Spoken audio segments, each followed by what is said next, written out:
Good afternoon, everybody. Thanks for tuning in here at Live from the Apocalypse. My name is Axel Giegerich, and I have been blessed with a time slot on the channel you guys know and love to bring you a game I made up myself to extract just the maximum amount of pain from my friends. Today, we're playing a game I invented called Super Fantasy Wrestle Wruckus, where all the people you see here will be portraying not just high fantasy characters of elvish and dwarvish and orcish descent, but also professional wrestlers. There will be bodies to slam. There will be lariats thrown. The turnbuckles will probably be abused. And if we're lucky, I can finally get a call back from Goldberg and he'll show up on stream. His Fiverr was really hard to get onto. But we'll deal with that when we get there. So, we're running a custom system. It's pretty straightforward. We'll explain it as we go. Let's see, where do we start? Our story opens on a small hamlet somewhere outside Waterdeep on the long road headed north on the Sword Coast. Usually, miscreants wander into town in packs of 3 to 5, depending on the challenge rating, and cause trouble and murder their way to the end of every problem, no matter how mundane, but this time, when the wagon rolled up, no one barged into the inn and picked a fight with an old man or tried to rob the general store only to be eviscerated by Brenda, the level 20 sorceress who runs it. This time, it was really quiet for a couple of days. And then, when the mayor eventually scuttled out to see what was going on, afraid of poking the dragon, but also afraid of not seeing where the dragon was sleeping, all they found was a crudely erected ring, 4 posts with ropes strung between them, and a strangely bouncy surface in the interior. Tacked to a nearby picnic table was a single flyer that just read, Super Fantasy Wrestle Wruckus 2K22 : Hyper Fighting Edition Championship. The next day, we pan over to the interior of the single carriage that rode these people into town. A small man, or perhaps a halfling, is addressing his cast of characters as they prepare to put on the show of a lifetime in this all but nameless hamlet. All right, guys, I need you to pay attention. This is a lot going on here, and I want everyone on point tonight. This is your boss, Throgmuck Goreslap. Throgmuck has been on your case since you left Waterdeep. Everything is, we're about out of money. We can't keep spending it on fake blood. Please stop hitting the bard in a box when your intro music plays. He's just been riding you mercilessly, and it's starting to get weird. All of you know each other. You've been performing for easily 6 months, and you've rotated through a couple of characters each, perhaps, but you're in good graces with your coworkers. Obviously, Throgmuck is your halfling boss. Short, loud, prone to bursts of incredible violence for no reason. Incredible. There's also 2 people you work with who are much chiller. Everyone knows Booze. Booze is a large, affable half-orc wearing a red plaid vest, barely contained beard, and slightly balding. He's usually on first, and he's happy to get thrown around by everybody to get the crowd worked up. And then there's a newcomer, Thressa, a lizard folk woman who's only been here for a couple of weeks. She's had a variety of ill-conceived concepts for her characters, and you're really not sure what she's playing this week. Then, of course, there's yourselves. Everyone here is a large-than-life, supersized character. As you gather around, Throgmuck is going over tonight's show. You're going to need to pair off into a 1v1 and a tag match between you and the 2 jobbers I've just described. Throgmuck folds his hands and says, all right, we got 2 matches tonight, and I picked up some weirdos from the local circuit, and they're going to be the last one. So what I need is somebody to headline, I need a tag match, and I need 1 person to open. Booze, you're probably getting kicked in the dick again, but you're on first. He looks at all of you expectantly. Quick question. Sorry, who was the name of the tiny guy again that was being thrown around? Throgmuck Goreslap is your halfling boss. Oh, no. Got him. The tiny guy we picked up that's like just gonna be crazy. We can toss around the ring. Oh, Booze is a half orc. He's huge. He's a half orc. He's a half orc. He's a big dude. He wears red flannel. He has a beard that he kind of combs. He's affable to a fault. You know when someone explains something to you and there's just white noise and static, and you're like, I understand. That was what happened there. Cool. Both in game and real life. All the time. So, I mean, let's start top center. Curtis Earthquake Foley. Hell yeah. Hell yeah. Hell yeah. You've said hell yeah twice now. What's your bid again? I forget. Hey, look, I'm good to do whatever. You know, Curtis stands up to all 4'2" of himself. He's a really, really like just inverse triangle shaped dwarf who's just got like literally like a 60-inch chest and like skips leg day. Yeah. No shirt on, just incredibly bright yellow pants with like some cool like black symbols and designs on them. Giant, red beard, no hair, and just kind of flexes out, kind of rubbing some baby oil on just because, you gotta look good for the ring. And he's like, it's been a while since I've been in a good tag team, so I'm definitely good to take one of those. Let's go. I mean that both ways. All right. Well, what you do in the back of the wagon while we're on the road with all 5 of us in here, that's all of our business, and we really appreciate if you put a blanket up, but I guess that's fine. Hey, you said we're hurting for money, so I didn't want to, overspend. You've used a bottle of baby oil in this intro monologue alone. You know how expensive babies are? Oh, is that where the oil comes from? It's what's on the Curtis. Curtis, I swear to God. I swear to God, I will make you lose to Booze. I'll do it. Oh, don't you? Booze looked over. He's like, "Hey, man, ain't no shame in throwing it." Yeah, you're right. It's all for the show. Throgmorton turns his fury to the next unfortunate sitting next to Curtis, Victor. Victor's off in the corner. Once you address him, it's on his. I swear to fuck, Victor, every time you're in a different corner, pick one shadow to sit in so I can yell at you properly. You'll never understand my pain. Oh, but you would. I swear upon my ancestors, Wesley Snipes, that I will get my birthright back. We're getting sued. Victor, we're fucking getting sued by so many people. I will be in this tag match, if you will. Curtis slapped you a high five, like, let's do it. Yeah. All right, so we got the tag match sorted out. That leaves, I need somebody to open with Booze or Wrestle. What the hell are you doing this week? The lizard woman looks up and goes, Estoy la concha. I don't know what that means, Thressa. I don't speak Goblin or whatever the hell that is. I think that was Elven. I don't speak that either. Yeah, neither do I. I'm not happy speaking Common. If I had my way, you would do your jobs. I'd never talk to you. The Iron Lung speaks up from the back. It would be a blessed day. And the Iron Lung looks over and says, if you need an opener, I shall crush the booze and provide wine for all. You good with that, Booze? You good with that? That works? Booze leans over to the Iron Lung and extends one enormous half-orc fist in a gesture that thankfully transcends all realms and realities.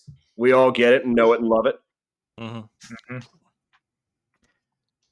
So then the way this is going to work out is I still need a headliner, and I need somebody who's going to team up with La Concha to go to the other half of this tag match. Well, I don't really mind doing either. Well, I think as long as I can get everybody into fits of frenzy and make the show good and just get everybody excited. I mean, if you need a headliner, goes back. Well, I'll do my best to channel the king. All right, Elvis, you're on last. Okay, Sardonic, cool. You're going to open. You ready? I haven't gotten that opportunity That's before, your DM fucking I'll up. give it a I'm not shot. talking. I'll jerk the curtain. All right, so it's going to be Iron Lung versus Booze to open. We're going to do La Concha and Sardonic versus okay. He's writing a lot of stuff down that doesn't need to be. Like, it's the same name 4 or 5 times. All right, now that sounds good. All right, we've got a couple of people from a local company to do the lighting and all the ring effects, but I gave them your specifications. It's probably going to be fine. They told me it was cheap. So just be ready for maybe things to be, a little offbeat, but whatever. It's cheaper than buying all those fireworks ourselves. I might be able to help with that a little bit. Yeah, absolutely. If you want to enhance your ring entrance, you can. I like fireworks so much. So And I just create That's sparkles why from my we hand. can't keep them in the wagon. You people keep shooting them off. Well, yeah, because they're cool looking. Like, they're not doing anything, they just sit there. I wanted to go into wrestling to make a whole bunch of money and never have to work. And I You get chose people. wrong profession. Hey, if you do what you love, the money will come.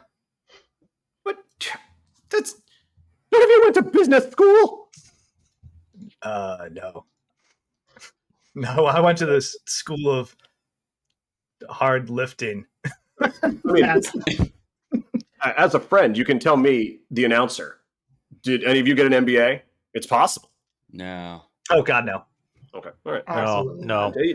No, The I Iron come Lung from has south, learned very through far school south. of hard 9 houses knocks. None of you all right. So no. I'm hearing no higher education among the wrestlers. All right. Not a lick. Usually, at least one of you goes to Juilliard. All right. Nah.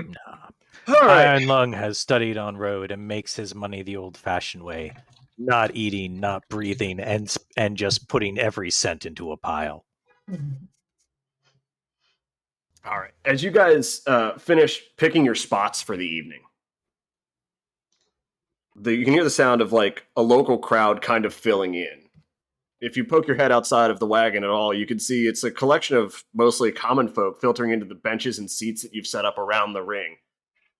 The salt of the earth. Idiots. Yep. Yeah, there's definitely some color in the crowd. You see people carrying signs that they brought with them, which is unusual since you've not played here in this hamlet before, and it's not like you have a announced tour. Do we have an announced tour, Axel? You don't. Throgmuck is a terrible manager. He's impossible to schedule with. It's a lot of screaming and a lot of high-pitched noises and not a lot of actual, business. Excellent. The crowd filters in. Some folks are... the smell of corn dogs is just wafting through. Like, fried food is drawn to these places. Monster truck rallies, wrestling shows. You certainly didn't put out a caterer. But somehow people can and will deep fry things adjacent to these festivities. For clerical purposes, opening match goes on first. We're going to have the Iron Lung. You're going to be wrestling Booze, everyone's favorite jobber. Mhm. Then we're going to have a tag match. And then there'll be a headline. We're all tracking on that. And you'll remind me when I forget in 10 minutes. Good talk. I'm glad we're all on the same-ish page here. So, Same thing we do every time, right? I mean, is there anything that your wrestlers need to take care of before you get started with the show proper? The Iron Lung is going to make sure that there are plenty of disposable props around the edge. After all, he needs to be hit with at least one lead pipe in the intro, or else it does not count. So, Got from your my back, clarification, Long. I'll get it in the ring for you.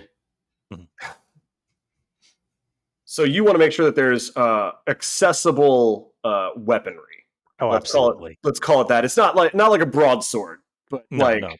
Blunt things something that you break can bludgeon with, appropriately. preferably. All right. So I'll help with that. Yeah. Booze just needs to have some options. Mm-hmm. All right. Lung, go ahead and roll me a check. Let's see how well you are at squirreling stuff away. 9 plus this You is got it. working the You crowd. got it. Yeah. You got it. Don't worry about it. There are numbers on these dice, and they're both not above 5. So Yeah, so I'm going to go ahead and award you a success chip. Yay! White. Regular old boring success. So you go over to the ring and you reach under the skirt and you make sure there's at least one folding chair, right? And the ladder that you guys, the step stool that you guys used to like set up the arena yesterday, those are all still down there if you want to get something bigger or heavier. You can go over to the crowd as well. If you wanted to plant something on one of the like the match goers for them to hand you later, you could. Yes, I shall. What are you giving to the crowd to use later? I am giving to the crowd to use later because this is fantasy and because this is appropriate, I'm giving what looks like no, actually, it's a rubber. It's one of the rubber like mallets that you use for like hammering things in for like tent stakes. Yeah, for tent stakes and like Okay, sure. So is it a one-handed hammer or is it like a sledgehammer? It's a sledgehammer. It's supposed to eventually end up with booze so that he can go and use it against him. Yeah, sure. Because you're, as an iron golem, you're basically an ambulatory bell. Bingo. Cool. All right. No, that works. You seek out in the front row the most trustworthy looking individual you can. Like if you give it to one of the kids, they're going to run off with it. Yeah. And if you give it to the wrong person, they're not going to know what's going on. And if you give it to the drunk guy, he's going to try and hit you with it later. You don't want him in the ring. So you find an average commoner, and you roll him like, "Hey man, later. This is for later, yeah." Like you get the point across, and it's copacetic. You've managed to squirrel away any number of appropriate heavy objects near the ring to be used by or against you. Anyone else? Curtis wants to go out and just mess with the crowd a bit. Can you elaborate on mess with the crowd a bit? Kind of get him hyped up a little bit. If they have anything that he can sign, he'll just start signing stuff. Okay. Right? It's like a meet and greet. All right, so you're out there in persona. Yeah, and it might very much be like just have something in their hands, and he'll just try and take it and sign it for them and give it back. It may not be their intent. So go ahead and roll me a check to see how well you work with this crowd. Hey, yeah, thanks for coming out. Oh yeah, no, I'll sign that. That looks pretty cool. That's a 7. Okay, so I rolled a 10, but because you're a heel, you're interacting with the crowd. Yeah, I'll let you re-roll those one or both of those dice, but you got to do it in a negative way. You can't be. No one's going to clamor for your autograph if you're the bad guy. Curtis is the bad guy, is what I was absolutely. Told. He's a bad boy. Yeah, but people like bad boys. That with a re-roll, you said re-roll one of them. One or both, your choice. Is also a 10. It's a 10 now. All right, yeah, you beat me then. Okay, cool. I think like as I'm out there, I'm also just dunking on people. Kind of like flexing a little bit. Ooh. Yeah, no, you get a blue chip. We'll stow that away for later. I'm keeping track of y'all piles. Just if you need to know what chips you've got, ask me. You get a blue chip, which is a crushing success. So you really whip the crowd into a frenzy. How do you do so? Honestly, I think it's just going to be a combination of signing crazy shit, dunking on people, and then random flexes, right? Like both metaphorically and physically, right? Like out there just posing as people are booing, and it's just like, "You're the strongest out here. Your boos mean nothing to me." Some guy's like, "Oh, you think you're strong? Come here," and like just arm wrestling some dude. I'm like, "Yeah, you're nothing. Like I'm the fucking guy. I'm the one in the ring, man." You see a dude with his hands full of nachos, and you're like, let's go right now, bro, right here. And you put your own hand on your elbow, like that's how you would even arm wrestle in the first place. And the guy he clearly doesn't want to wrestle you. He's holding nachos. And you force him to like awkwardly lose an arm wrestling contest or lose his nachos. The crowd's furious. They're like, "What's this guy's problem? This dude sucks." Take somebody's hat, like, "Yeah, this is mine now. The strongest get what they want." And then of course, like, eventually have it run back out to him by somebody. Yeah, over to the groundlings. Yeah, shuttle it back out later. Yeah, sure. Under cover of darkness. Yeah. There's a sheen of baby oil on it, though. He's still pissed. He's furious. This big moist handprint. Yeah, no matter how much you wash it, that oil's not coming out. It's going to look like you were grabbed by an Uruk-hai the rest of the time you own that hat. Saruman. Mind if I play off of his absolutely. crowd stirring? So as you leave the cart where you're done being dressed down by this half-pint cauldron of rage, and you can see Curtis is already making enemies with the crowd. He's touching on people. And you know what? That's your thunder he's taking, right? Like, you're the bad guy, and Curtis is out here trying to bad cop your bad cop. You want to play bad cop? Let's do it. I got to find a way to up the ante a little bit. Yeah, so you really do. I'm gonna go out there. I'm gonna see him signing some things, but also kind of buddying up, but also then bumping up against people and doing his riling. And I'm just gonna go all in on trying to upset the crowd, become full on enemy. Okay.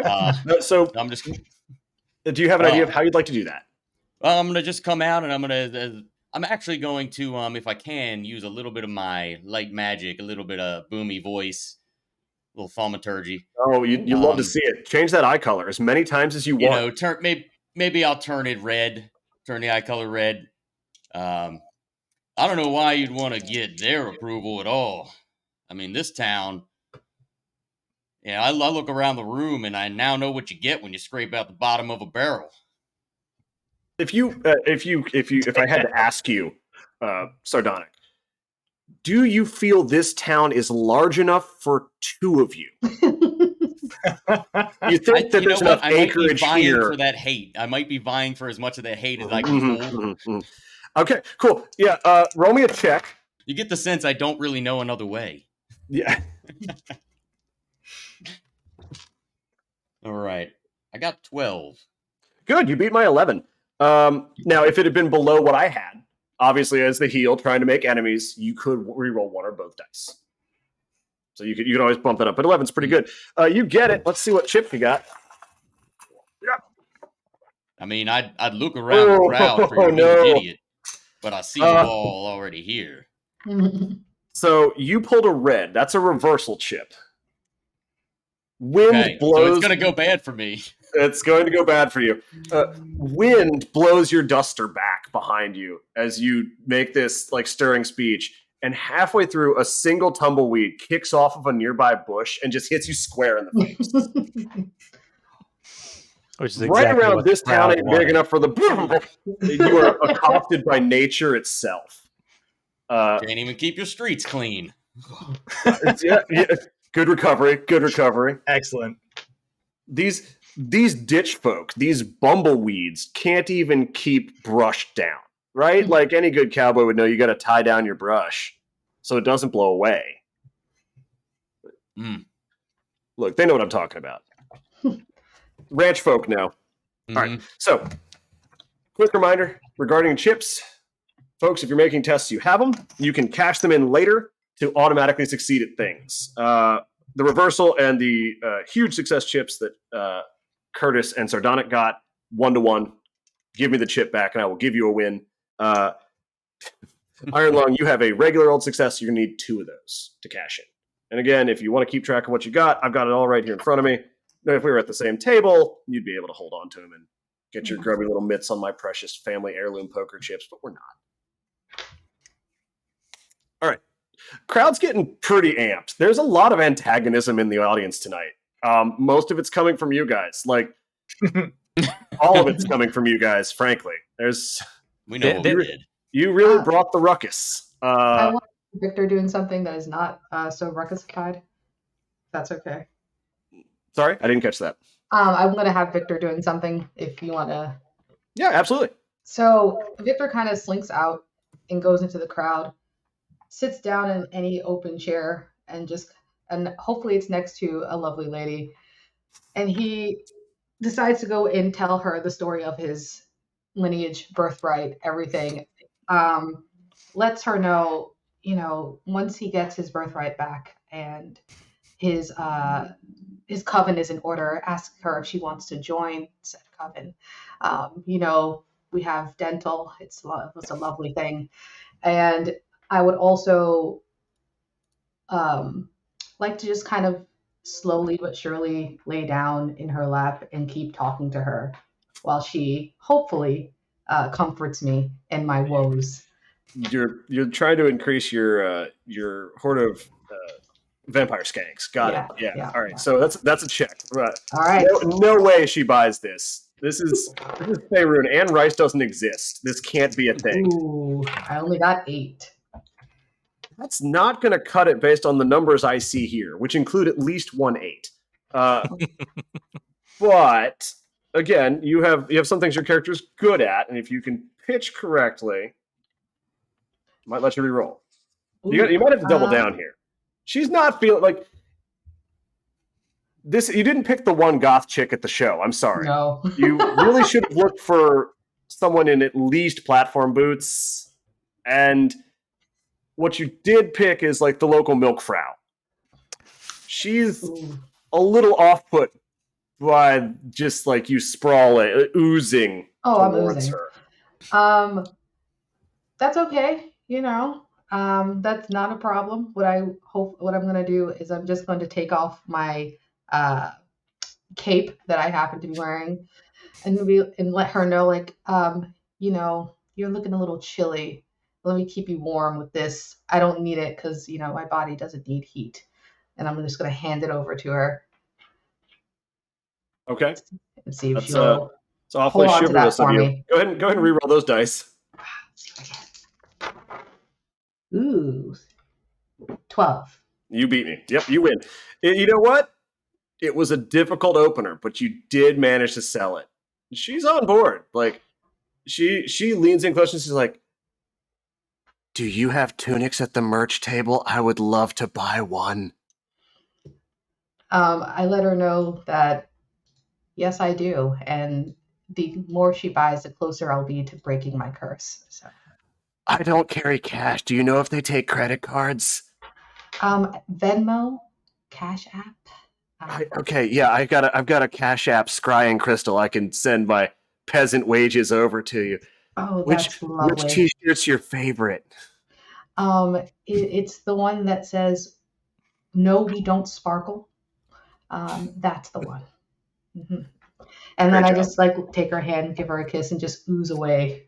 Superlative. That's a good shirt on its own. We might have to make that. You receive a regular success chip for rolling higher than your DM. Sorry, the announcer. Elvish, is there anything you need to do to prep up for this first match? For the first match, no, I think. Okay. All right. Then quick clarification for the chat. So if they donate into Extra Life for incentives, what are some cool things that they can get out of that? I hadn't considered it. I spent all of my spare brain power inventing how this game works. If I can make a suggestion. Oh, absolutely. I'd let's say just ask for the world, and like our characters will. You can basically alter the storyline and how our characters will. Yeah, no, that's true. I have no self-determination. If you throw money at me and tell me to do something, I'll do it. Take a dive? Hell yeah, let's go. I don't like who won that last match. Here's $3. Make it undo that. Yeah, sure. we can and will be bribed here on this channel. Chronomancy.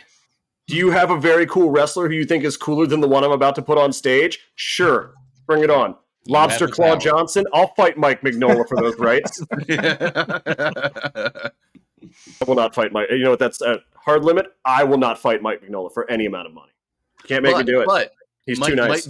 Mike Mignola might show up as our celebrity guest wrestler. Yeah, not Hellboy. Mike himself. Yeah, in the ring. I've seen such horrors. Oh, and he's in the armbar. All right. Yeah, exactly.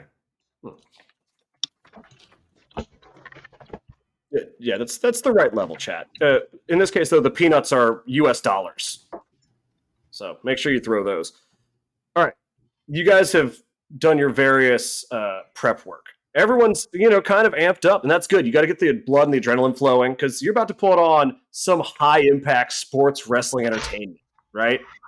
You have an entryway set up from the cart to the ring itself, and you have a wondrous contraption that Throgmuck has come up with called a Bard in a Box that plays appropriate music as you approach the ring.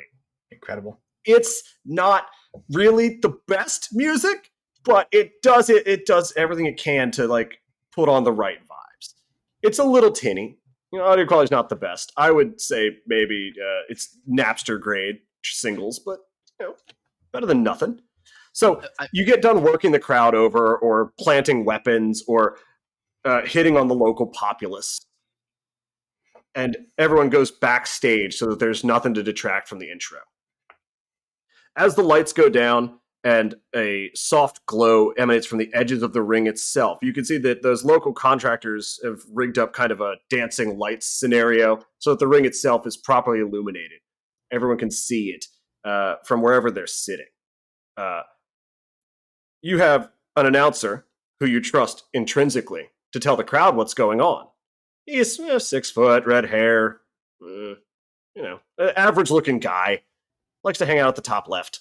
The lights go down, and you hear the entrance music swelling as it's time for the show to actually properly start. Iron Lung, do you go in first or second? I go in second. Okay.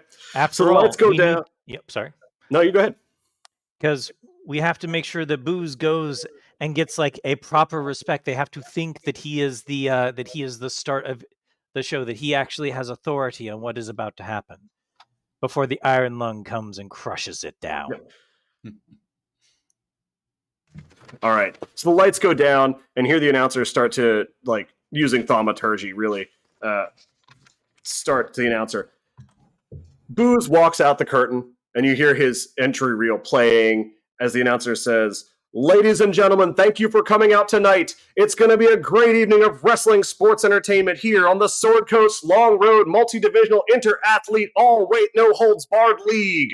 Tonight, in our first match, it will be to one fall, featuring a half-orc who knows not the meaning of fear, pain, or many, many other words, the illiterate, the illovable, the incorrigible Booze." There's dead silence for half a second. Like, you're certain he's flopped or perhaps has been murdered. And then the crowd starts clapping, and you can hear Booze going, "All right, yeah, let's get it. I'm not even in a belt match tonight, but I'm feeling this." Give him a good 30 seconds to try and... Sorry, go ahead. Give him a good 30 seconds to try and gin up the crowd, even though I know it's not going to work. Yeah, Booth clambers into the ring, bounces off a couple of the ropes, really like explores the space around the turnbuckles, like you're paying for the whole ring. You want to use the whole ring, that sort of thing. Yeah. And then it's time for the Iron Lungs intro. All right. I know what you look like, but describe for the audience what you look like. So, 7 feet of solid iron, glowing eyes, crystals on the back, traditional circular markings everywhere. The Iron Lung is always prepared. And from the shadows emerges clunk, clunk, clunk. The slow, the insidious, the ever-pressuring Iron Lung. Ladies and gentlemen, weighing in at, I don't know, he broke 3 scales and we gave up. From parts unknown, or perhaps minds unknown, a barometric brawler without repute, the Iron Lung. Go give my soul-crushing stare across the audience and slowly walk towards Booze. Yep, you tromp on out there, ascend into the ring. Booze is still, just downright jovial, right? He's doing a couple, pre-match bounces. He's really feeling make sure he gets a good bounce off me as part of it. The crowd is kind of shocked to see a 7-foot automaton, covered in runic crystals. I'm not sure they were ready for this level. They thought it was going to be dudes, right? And while you are a dudes, you're also very imposing. As it should be. The announcer walks over to the ring and hoists himself through the bottom rope because he's, it's getting on Thanksgiving and some of us have a hard time with, physical activity after eating a bunch. But anyway, he stands up and he's pulling double duty tonight as the ref because 2 characters are hard to write.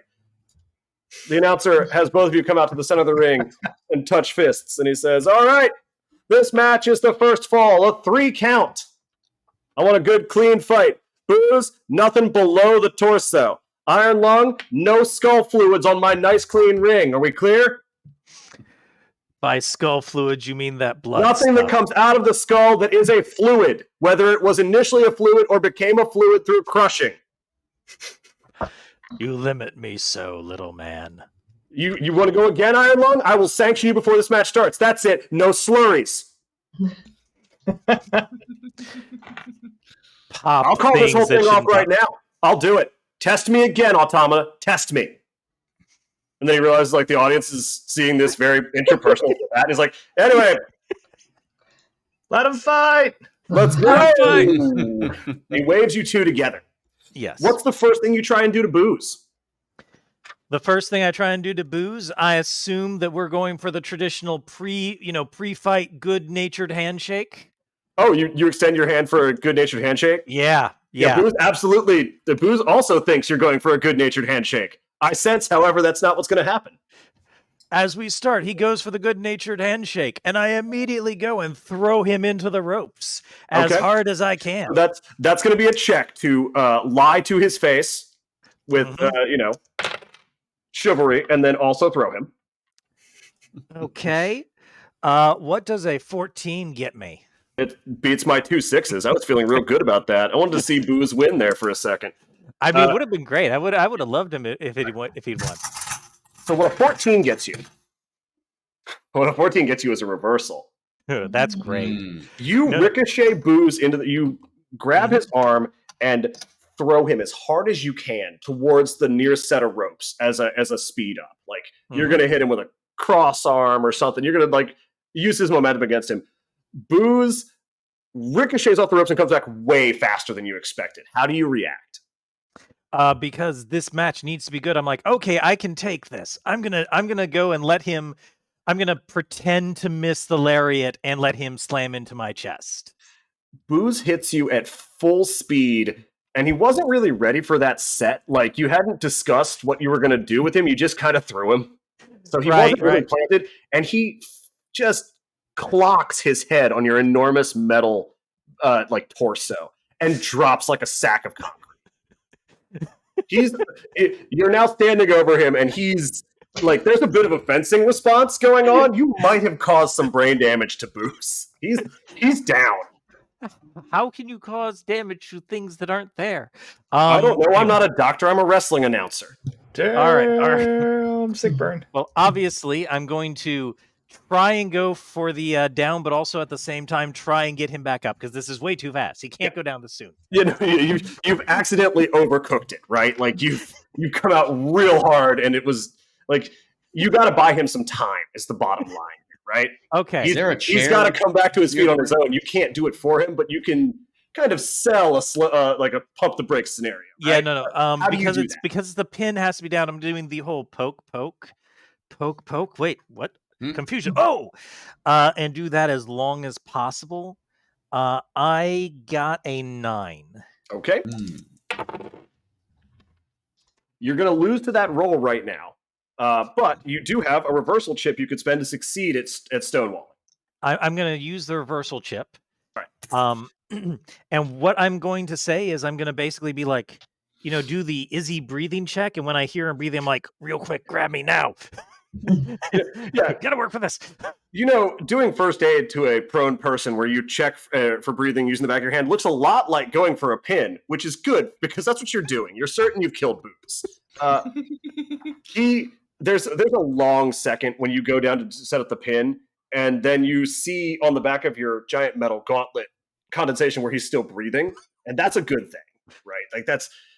You love to see it after you almost killed a coworker. You you get down for the pin and reorganize the match. Basically, you take a quick breather. He's like, all right, no, I'm good. You want to and just throw some punches after this though? Like, no, we're good. Not doing that again. Yeah. So you get down on the mat and you're buying as much time as you can, and the announcer is also seeing this, and he's like, 1, 2. Oh, looks like he kicked out. No pin. The audience, boo! Everyone's furious that like he didn't immediately get pinned. just boo! Both of you lurch back to your feet, and you're now circling each other again, setting up for the next shot. Yeah, I'm going to do a couple of slow punches to buy him a little bit more time to recover from that. Sure. Yeah, no, I don't need to check for that. You sell a couple of good like missed strikes, and he dodges for let's say, right? Like he evades you. Mm-hmm. All right, pick your next spot. Next spot, I'm going to try and fake one towards the corners so that we can go and get a good corner jumping. Obviously, he needs to be the person doing the jumping, but I got a plan, which is he's going to jump on me, and I'm going to go and do a floor bounce with him if he's up for that after that. I mean, Booze is nothing if not durable and good-natured. So he's up. He's down. If this was an ICP tabletop RPG, he would be down to clown. In fact, all right. No, that's way better. Solid. 15, just real fast. No, we're not doing that. All right. Yeah. So you give me a check. Let's see how well you sell this. That is an A10.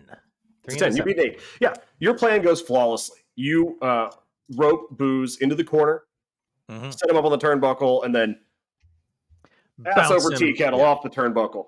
As you're doing this, you're keeping an eye on the crowd. Who's getting into it, right? Like this is some stuff they've never seen before. The slams, the striking, the rattle of the ropes after a big hit in the ring itself.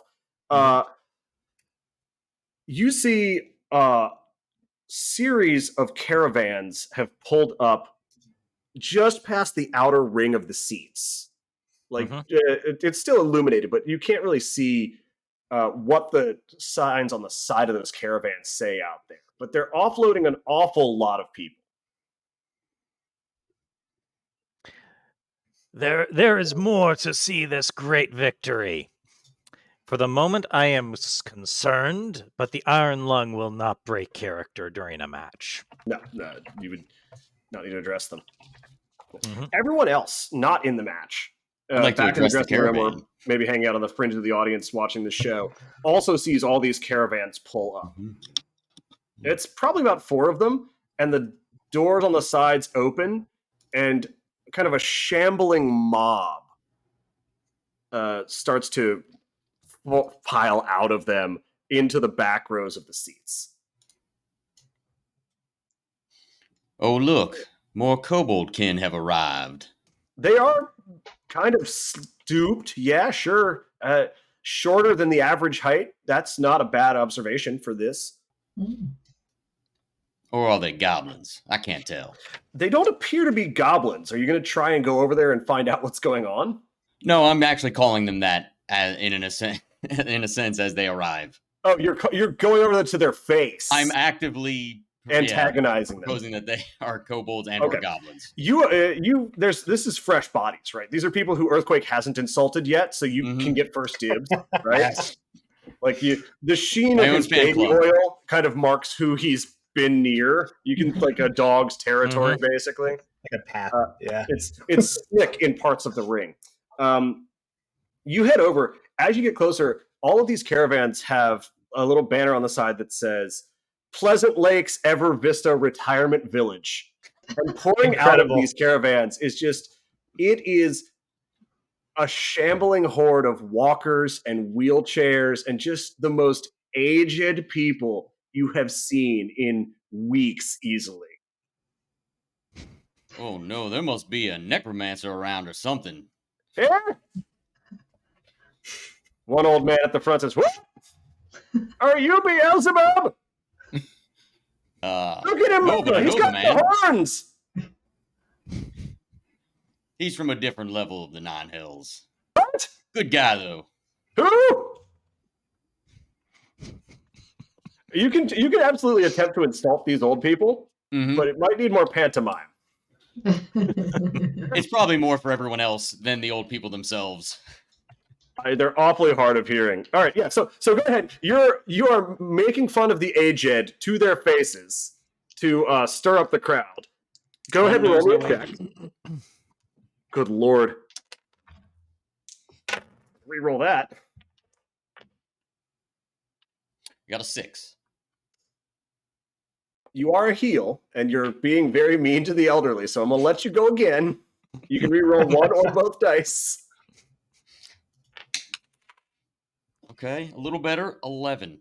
That'll do. You're just fine there. You're just over the bar.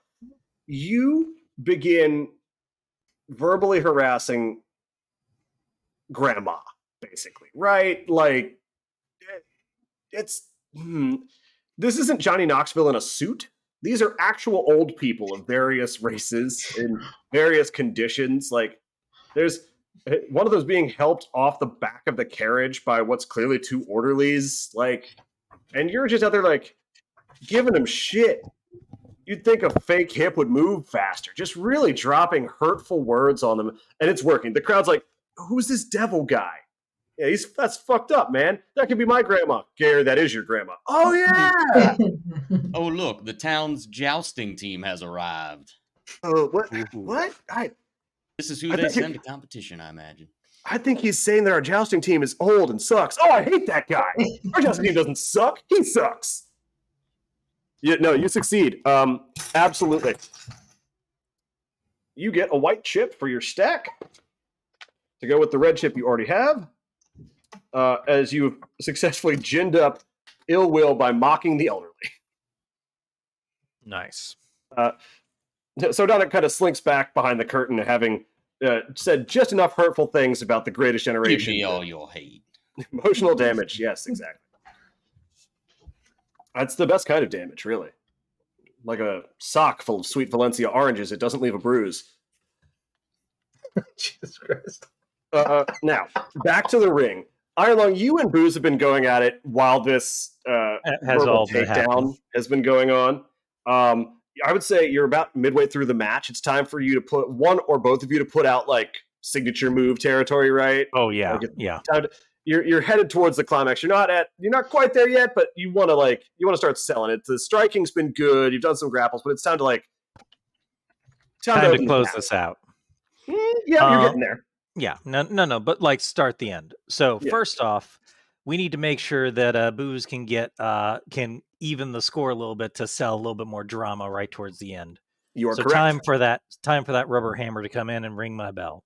All right, you toss Booze over the top rope and pursue him down to the arena fringe. You give him the upward nod that he immediately recognizes as you've set something up, and he looks behind him, and the dude who you gave the hammer to is basically throwing it at him. He cannot wait to get this appreciably heavy piece of equipment into the wrestler's hands. So I need a check from you to see how well you sell being beaten with a hammer. Oh boy, we really picked the worst. Oh, nope. Moving on. So 14. 14's pretty good. Booze is going to go ham on you. Pun intended. Yeah, I figure he's like, and this is for earlier. How do you sell? What? So, like, you're made of metal. Are you just letting him belabor you with a mallet? No. We've done this bit before. It's been a while, but it's very simple.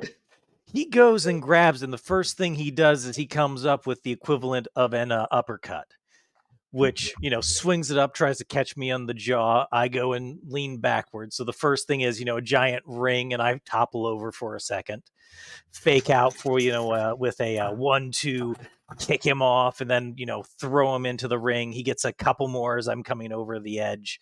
And then we start going into the real throw territory. Mm-hmm. All right. Yeah. With the idea that, he's getting me mad. The iron lung is under pressure. Sure. Yeah. He lands a couple of good shots. You appropriately reel for being struck with a weighted instrument. The crowd's going nuts because, like, they get to watch a dude get beaten with a hammer. Like, yeah. That's crazy. That's sports wrestling entertainment, right? You get a white chip for the sell, so this brings you up to 2. Remember, you can cash those in to do well. Eventually, the bit has run its course. You grab it mid-swing and toss it back into the audience. There's 2 teenagers fighting over it that you can kind of see from the ring. And you toss Booze back into the ring itself. Yep. All right. It's time for the closeout. It's time for the closer. Right. There's been a good opening match. They got to see some crowd work. We got some throws. It's all good stuff. Things are amped up. Yeah. And I'm going to go with the closer, which is the chess pin. Where I go, he comes in, and I do that totally not allowed sweep, where I sweep him off while the ref isn't looking, and I pin him down by just basically falling on top of him. Yeah, no. The announcer is currently trying to wrestle the company property hammer away from 2 teenagers. So give me a check to pin Booze. All right. Booze rolled a 15. Booze, where was this enthusiasm at the start of the match? I got a 14. Reroll one or both dice. I'm gonna re-roll, but I think 15. So 15. No, we're gonna say meets beats. Yep. That seems fair. But so it goes. Yeah. It almost goes bad, right? Hold on, let me get you your chip for doing well. You got another white one. You were draining the pool of normies. You go to pin Booze, and it almost goes bad because the announcer has wrested the hammer away from one of the teens and is like climbing back into the ring, and he's winded. Mm-hmm. And as he like gets up to start the count, Booze sits up, like, what? Like he's waiting, he was expecting the count to start already. He's like trying to check what's going on. Like, get that flat, you idiot. And so so the announcer gets back just in time to see you just like if you made pancakes by crushing a bread roll with a griddle instead of the right way to make them. And so that's what it looks like. Just a heavy sheet metal slamming straight into something that's already pretty flat. The announcer walks over and like, Booze ain't moving. Like, there's no way he's getting out from under a golem. 1, 2, 3. The winner of this match by pinfall is the Iron Lung, ladies and gentlemen. He raises you back up, lifts one hand in the air. Crowd's going nuts, right? Like, that's what they want to see. Mm-hmm. No. The Iron Lung crushes all. Exactly. And, just for added effect and partly to make sure he's okay, I lift Booze off the ground and carry him with me. I'm like, terrible. You're alive, right? You did just drop a golem on him, but he has racial endurance. He can't be killed in one attack. Like, he will drop to 1 hit point.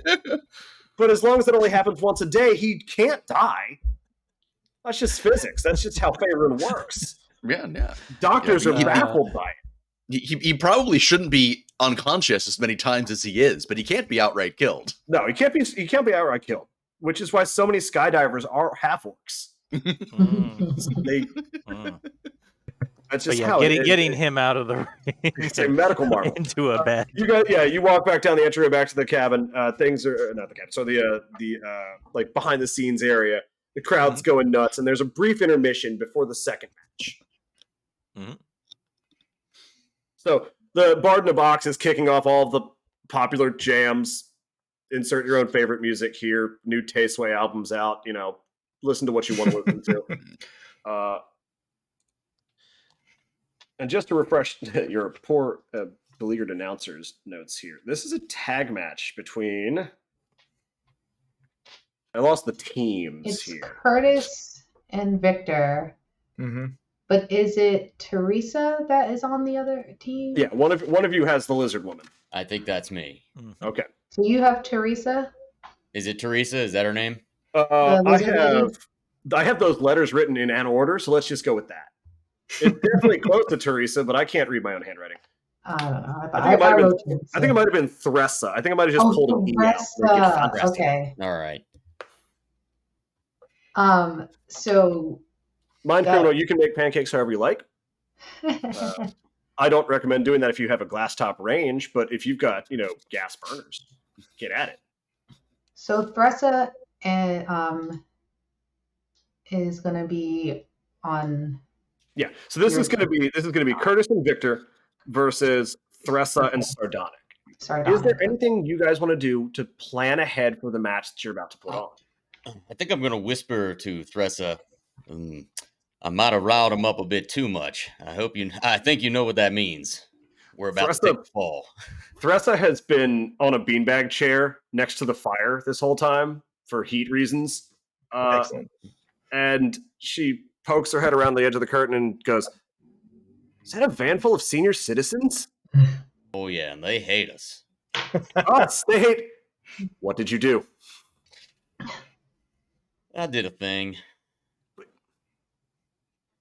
I think the whole town might hate. This is great. It's just the way I like it. She opens her mouth to speak, and instead her tongue flicks out and licks one eye, and then just... Wait, whose eye? One of hers. Which is... You've seen this before. It's a thing that lizard folk do when they're stressed out, which seems to happen a lot when they're talking to Sardonic. It's weird. Like, it never happens when she's talking to, like, Booze. But for you, it seems like it happens all the time. You think she should probably get it looked at. They don't call me the provocateur for nothing. No one... Okay, all right. So you're doing the provocateur tonight. All right, got it.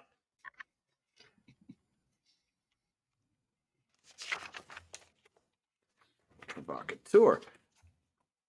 Victor, Curtis, are you any plans for how you're going to sell this? I think Curtis is going to go over to Victor and give him like a little fist bump ahead of time and go, "All right, what do you want to do? Rock, paper, scissors, see who actually takes the fall on this one?" Or, I can't remember who it was last time. I'm going to receive the fist bump and then wipe the oil somewhere. I'm going to say this old world tradition or this new age tradition of rock, paper, scissors. Let's do it. All right, hell yeah! On three. 1, 2, 3. Oh, looks like we tied. All right, one more time. There's no 1, 2, 3. Okay. All right. I'll take it. So cool. I'll give you the signal before it gets crazy. I'm gonna let you know that my entrance means a lot to me. So as long as I can do that, I think I'll be okay. No, dude, you take all the time you need. Hey, listen, let's really spice this up in the first half. Like, just absolutely go to town and wreck me, right? Just that way you get a chance to just showcase everything you want to do, and then we'll make it look good on the close. I have to interject here as the announcer and also your game runner. You're on a tag team with Victor. You're against me and Thressa. We're gonna kill the shit out of them. Hey, you know what? Don't worry. No, you know what? No, we got it. I'm just going into the book. I'm just seeing this conversation and Iron Lung go, but you on the same team tonight. The whiteboard's real confusing up there. You know, it's all names are spelled. Listen, this is why I do the very clearly written. Like you look over and it's very clear who's wrestling with who. Like, it's got this baby oil in my eyes, and it's like it's hard to see things, you know. So, I with the glasses on, sometimes it's just difficult to really read. So, right? You get it. You are wearing sunglasses at night, yes. So cool. Really selling it. In that case, I say question. Do you have to tag both people of the other team, the opponents, or just one? So, for those who may not know how wrestling works, I envy you because you get to experience wrestling for the first time. And it's magical. But also, in a tag match, one person from each team is allowed to be in the ring at a time. And whichever team is pinned first, both team members lose. Got it. All right. So hey, Victor, if you want to go out first, really sell that entrance, I'll give you all the time in the world, and then I'll say after that we just go ham on these guys. Yeah, let's do it. If you're getting worked over by the other team, you can tag out to bring in your partner who may not be getting like physically abused as much as you are, right? Like that's the idea of a tag match, is that you can always like if there's a real big dude and one real small guy, you could have the big guys face off, right? It's not asynchronous throwdowns. Hell yeah. Throgmuck wanders over from where he's been out, like chewing on a cigar and watching the crowd, and kind of like you can hear the cash register dinging as he counts heads. Like he's trying to figure out what his take from tonight's going to be. And he's like, "Did you guys forget the rules of tag team wrestling again?" Honestly, they're not really that clear. Because it sounded a lot like you didn't know who was fighting who and how to wrestle. And if you're that concussed, the union says I gotta put you on protocol. Then we'll have my nuts in a second, even tighter vice. You know there's no protocol that can handle us. Brain injuries are important, Sardonic. I'm not here to watch you die. Excuse me, I am the provocateur right now. Fine, the provocateur. One concussion affects both of you, yes, provocateur? If I were to hit you in the face, both of you would feel it? I don't think that's how that works. Also, I personally enjoy how you can tell that this is a whimsical fantasy setting because our wrestlers are unionized. The wrestlers are not only unionized, but the management is serious about not forcing them to wrestle when they have a CTE event. Yeah, I know. We're obviously in fantasy territory, but that's not the point. It's my fantasy setting, and I can cope how I want. Now, put me in, coach. I'm ready. You guys all have full dental. I did actually have a thing that I was wanted to do before the tag team match, if that was cool. No, it's fine. What's up, Elvish?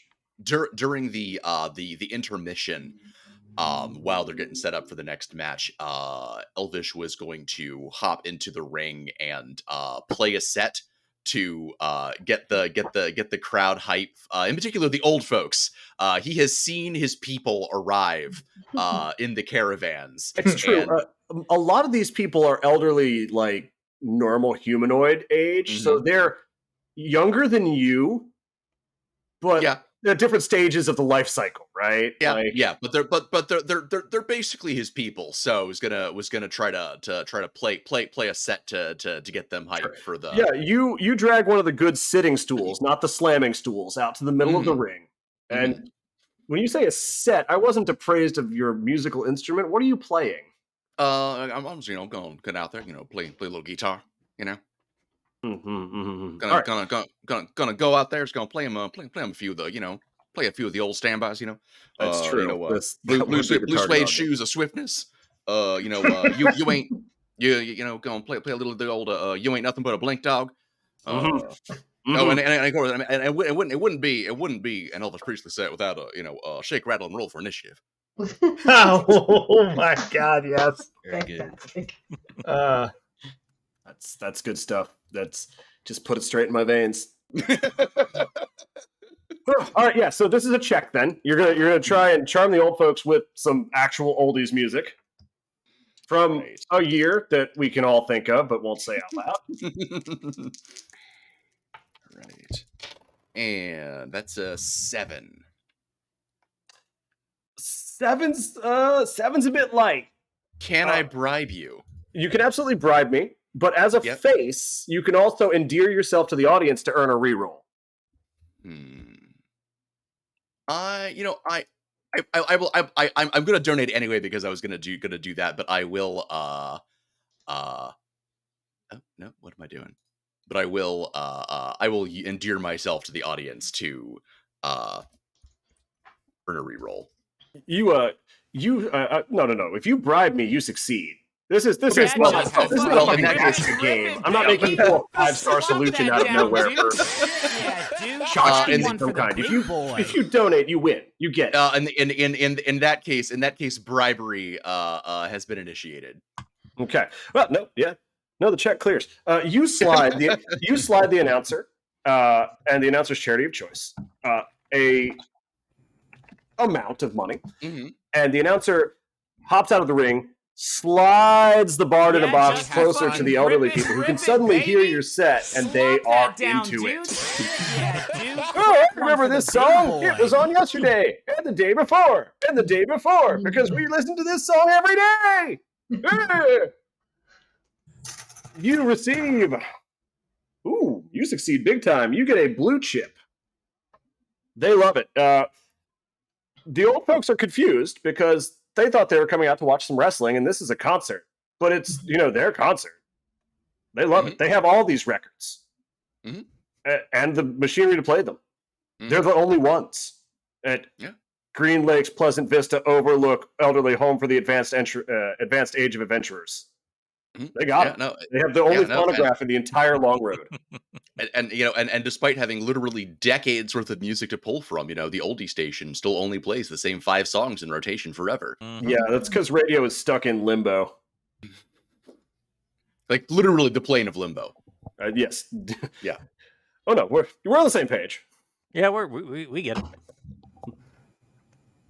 Could be worse. It could have been stuck in the era when everyone believed War of the Worlds was real. It wasn't? The second war between worlds. The secret one. Secret. Yeah, now you speak my language. All right. Elvish has greased the wheels on this transition. Nice. Fucking grip it, baby. The Bard in the Box gets some time off. The old folks are drawn in and paying close attention. So it's time for the second tag match. Which team is going out first? I'm voting my team. Okay. And you said, I think you said you're going to send Curtis out. Well, actually, you go out as a team, right? As a tag partners, you both walk down the entry ramp at the same time. You are a team, even if there's not like a lasting allegiance here. It's for an alliance of convenience, as it were. We'll walk out together, and I think Curtis will do an initial get pumped, a couple flexes, and then move out of the way to let Victor do a full dope entrance first. So whatever that looks like. So, Victor's going to try and come out behind Curtis, going to rock some prestidigitation to have some lightning kind of going off, a couple of organs in the background. A wolf just kind of howls to the moon. Then I'm going to walk out with my very overly frilly white shirt, just hands spread, looking around to everyone. I have the Killmonger hairstyle going on, so, I'm going to just kind of push everything back and just be like, the moon, just look at it blissfully, just keep walking forward. What I'm hoping to do is I catch up to Curtis and I just kind of give him a nice slap on the back, let him know we got this. Once again, I will be covered in oil. I'm probably going to just take that and wipe that on the nearest participant in the crowd that I can find. Hopefully they are enjoying the lingering marks of Curtis. And then what I'd like to do is, as we approach the ring, just kind of hop up as delicately as possible onto the highest turnbuckle. I think that's what you call it. Oh, perched on the corner of the ring. Perched. Yeah. I would like to be just properly perched up there. And again, I want to bask in what is the glory of all of my could-be, soon-to-be followers. There's something about goth wrestlers and liking to perch in high places. I blame Sting. We perch. Right. So you two go down the entry ramp. The announcer sees you both coming and says, "Ladies and gentlemen, now approaching the ring, our first of 2 teams that will be wrestling to one fall. Curtis Earthquake. Boo! Boo! That guy got my seat all weird. I still can't sit without sliding. Boo! Take another person's hat while I'm walking down the aisle. You're now wearing 2 hats. Yep. He still had other guy's hat.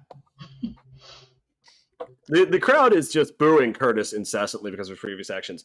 But there's one voice from the back. That's my husband! And you look over and it's that one milkmaid, and she's wearing every piece that she could find of Victor gear from the merch table. She's just like, you don't know him. I can change him. He's fine. Milkmaid's sliding a little bit towards the manager there. Sorry. I need a voice that's just not shrill. As Curtis gets close to the ring, once Victor is kind of perched and set, he's gonna do a few more flexing poses. Right. I think he's got a shirt on that he just rips off entirely. Classic, yeah. Yeah. And then it's going to turn around and it's going to do like a little shenanigans where he's going to do some mold earth nonsense. So instead of like getting into the ring, he's going to like meld into the ring itself, disappear for a second, and then let's kind of like uppercut, jump out through the center of the ring, do like a little backflip, and then just land with like a little shockwave that like rattles the entire arena a little bit. Yeah, the crowd is booing you, but they're clearly into it, right? Like that slam noise, that rattle when something hits the canvas and the whole ring shakes. People love it. You're just attuned to that boom noise. I'd be terrified if it wasn't a show. Yeah, yeah. It's this dude can control Earth. You work the crowd up as your intro winds down. You mold into and out of the ring. A fog rolls in low to the ground from the Pyrotechnics folks that Throgmuck hired, like to compliment Victor, and then you bash back down to the ring, and there's like a blast of Pyrotechnics. Looks like red light everywhere, just like magma, like lava. I don't know. I'm not a geologist. One of those is in the ground, and one of those isn't. Pick yours. Yeah, the fire water, right? It's like water but hot. Yes, and red. Yeah, and lava. Excellent. You guys really sell it. Frocks for days. That's a good point. It should be frocks, not t-shirts, that they're selling at the merch table. Just Haberd or 3. Right. So then this leaves the provocateur. You and Thressa are next to go down the ring. Have you thought how you're going to approach the ring? Well, when I enter, I would like to boom my voice and throw out a little bit more slander at the town. I just really want to make myself the enemy. Despite how it doesn't help Thressa at all. No. So you throw your voice even louder than like the bard in a box that's been going off. You throw your voice even louder than like the boos of the crowd, who are like the ones in the front row are kind of in the splash zone. As Curtis is doing his prep work, there's baby oil hitting people in the audience. Like he's a moist boy. He's got a bottle of it. I'm just spraying on people like champagne. Yeah, he's lubed up. Glad I haven't walked all the way down there yet. It's going to be hard to grapple him. I'm going to tell you right now. He's greased. I'm gonna make my signature move tough. But so you boom your voice out. You've already insulted the local jousting team. They're elderly. What's left? What's left in this vein? Just the town as a torment. Whole, really. I want them to feel it in their bones. How it is to just have a focal point, a lightning rod of hate, even just so they can really root against someone. So. Yeah, I'll be booming my voice as we come out. It would be you really boom your voice great and if all you hit him with the cheap heat, right? Like this town ain't shit, right? I've seen bigger 2-horse towns and a town with half a dog. Just really like folksy aphorisms that cut them to their core, even though they don't make any sense. You would think simple farm folk would know how draft animals work, but they don't. This town of kobolds is too unlearned to appreciate my talent. It's the only reason they cheer for all of you as I gesture towards the stage. Yeah. No, the boos keep coming. You've done it. You've said the most hurtful things you could think of. For the better part of 45 minutes. And they're just this close to wondering if maybe you really mean it. That's These where I want to keep them. Words are getting awfully hurtful. But then we start walking down. You do that all the way down the ring, and you realize when you get to the ring that Thressa hasn't followed you, because you're just like, you can see some people seem to be readying vegetables. And she's like, she's a professional. She bites down and starts walking towards the ring. The announcer picks up on it and says, "Now approaching the ring from the far fields of the Evermore, weighing in at 190 pounds, hard and crispy on the outside, but warm and flaky on the inside. Theresa, did you write this when you were hungry or something? What the hell? Whatever, fine. It's La Concha! The band plays whatever music a Mexican pastry-themed wrestler would have. I genuinely, I put hours into this. I've got nothing. I'm sure chat has a better idea than I do, and I welcome it because it will free me from this curse. La Cocina is rocking. I just don't know. All of you arrange yourself around the ring. I need you to decide who's going to be in first and which two are going to be on the outside of the ring for the start of this match. I'll be on the outside first. So you let La Concha take point. She's in the ring, and we'll tag you in if needs be. Okay. I think Curtis looks at Victor and is like, you got this. You want first? Yeah. I'm gonna hop from my little perch down into the ring. Hell yeah. And then we'll just like meld back through the bottom of the ring and then kind of appear next to the provocateur and just like under my breath be like, that's terrifying. I got one trick and I use it real well. Hey, great crowd work, man. They are just livid. Love it. Love to see They it. see the two of you talking to each other, and it is a torrent of booze. It's the two people who have inconvenienced them the most so far this evening in the same place. Middle fingers to the crowd. Mm-hmm. Like you two are fortunate that no one in the audience can cast Meteor Swarm because you are too close for that to not happen. You know, we could just team up right here and really throw the show into an uproar. Curtis doesn't say anything, but you see he considers it. He's like, Mhm. kind of nods thoughtfully. Be good for the show. Like ducks under a water bottle that's thrown at him. Like, Let's put a pin in this betrayal plot real quick. Not because I'm not on board for it, but because we should start the match. You can't betray. Your first act can't be a mutant, right? The first I thing disagree. You can't be a You mutant. gotta know what's on the table. yeah. All right. So in the ring, Victor, you square up with La Concha. Mhm. Roughly the same height and build for the sake of fantasy. Race, gender doesn't matter. You're going to wrestle on equal footing, right? Mhm. It's my fantasy, and I cope how I want. So the announcer comes over, same thing. Hey, guys, want a good clean match? Victor, I'd say no biting, but Concha's covered in scales. You think you can get through that? No, you know what? Never mind. It's not worth it. You don't bite anybody. Either he realizes he's talking mostly to Victor, and he looks at Concha. You either.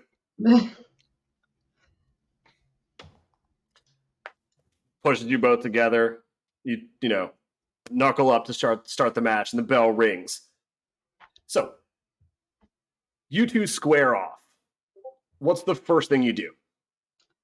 So the first thing I'm gonna do is probably I'm gonna run towards the ropes. Mm-hmm. So first thing I like to do is run towards the middle rope. I'm gonna bounce off of that rope, backflip, and try to hit her with both feet. You're going. That's a yeah. huge Yeah. opener. 0 to 60, I'm no popping all off. gas, no brakes. I'm gonna pop it off. The mid-rope moonsault as an opening move is a big one. And you know what? Fine. That's you're an aerial specialist. You love spectacle. Roll me a check, and this is right up your wheelhouse. So if you don't like the number, re-roll one or both dice. Got Try 12. to beat a 3 if you can. I got 12. Yeah, that beats a 3. I went to public school, but I'm pretty sure that beats a 3. So, yeah, here. Let me get you a chip for winning. Ooh, it's blue. You succeed super hard. Theresa may not have been ready to like catch your full weight as you come flying at her backwards and also upside down in the air, but she takes it like a professional and just you flatten her. You let just full body splashed across her. She lands flat on her back, and you roll back up to standing. And when I roll back up the standing, I'm gonna not face her and just face the crowd and just be like, Look at this. Look at this amazing work that I'm producing. From the back row, you hear that one chick be like, "Woo! Yeah! That's my man!" I'm going to turn to her and just make sure I acknowledge her, give her a wink, give the rest of time to get up while I'm very obviously hamming it up to the crowd. Yeah, no, you're starting to build a small coven around the one woman out there. There's a lot of woo going on. Yeah, Thresta gets back on her feet. It's clearly just rock'em sock'emed, but ready to go again. I want to give her a chance of opportunity. I'm going to continue to be hamming it up. I'm going to look towards Curtis and be like, do you see this? Do you see what I'm doing here? Yeah! You're killing it. You're killing it. Come on, Thressa. Get up. All right, so you guys are working the crowd, not your opponents. That's fine. Roll me a check to work the crowd.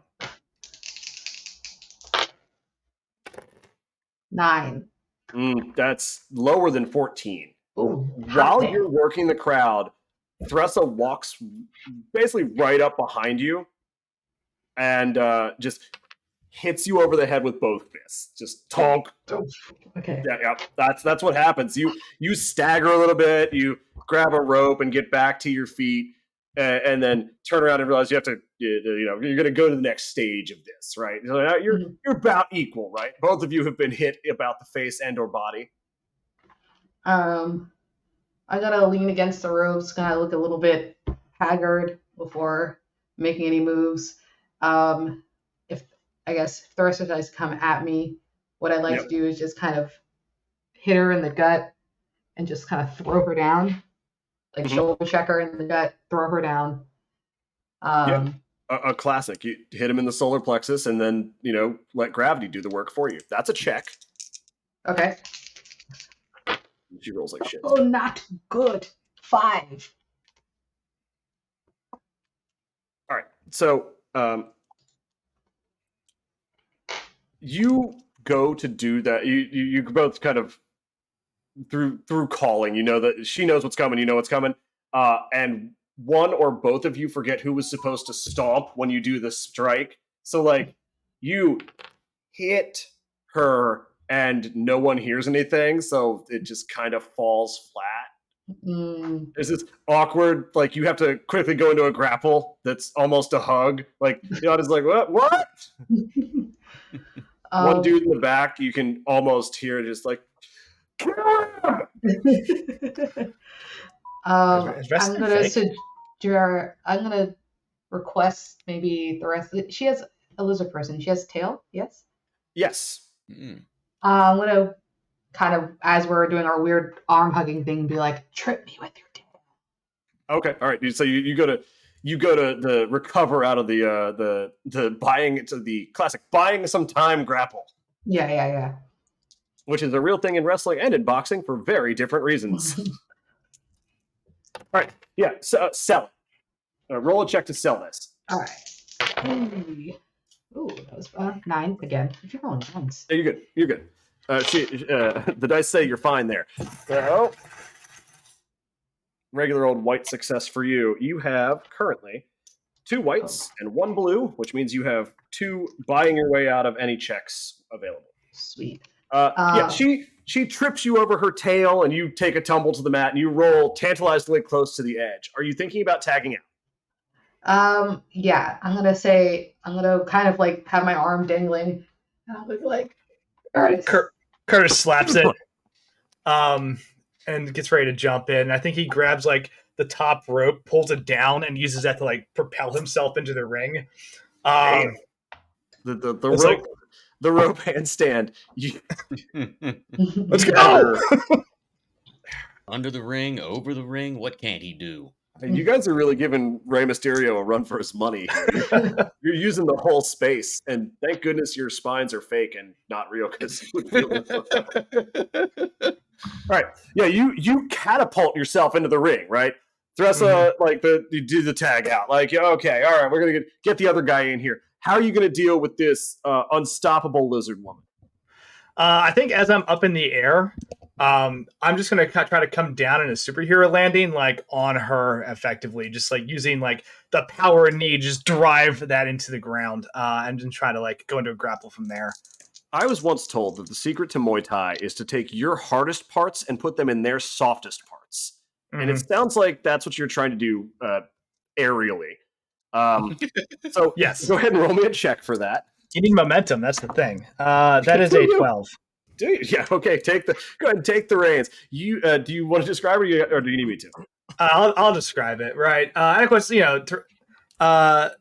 knows all this stuff. So like, as I'm up in the air, I give her like the heads up look, and just plenty of time. Yeah, I think I rip away my pants as well, because you know that if you have an exposed elbow or knee, it's like way more detrimental. So I've got just like a little like gold shorts on underneath, and then just like literally meteor right just directly into her head. I don't get that. I don't get entirely that. I think I catch her in the chest. And we both go down and start rolling.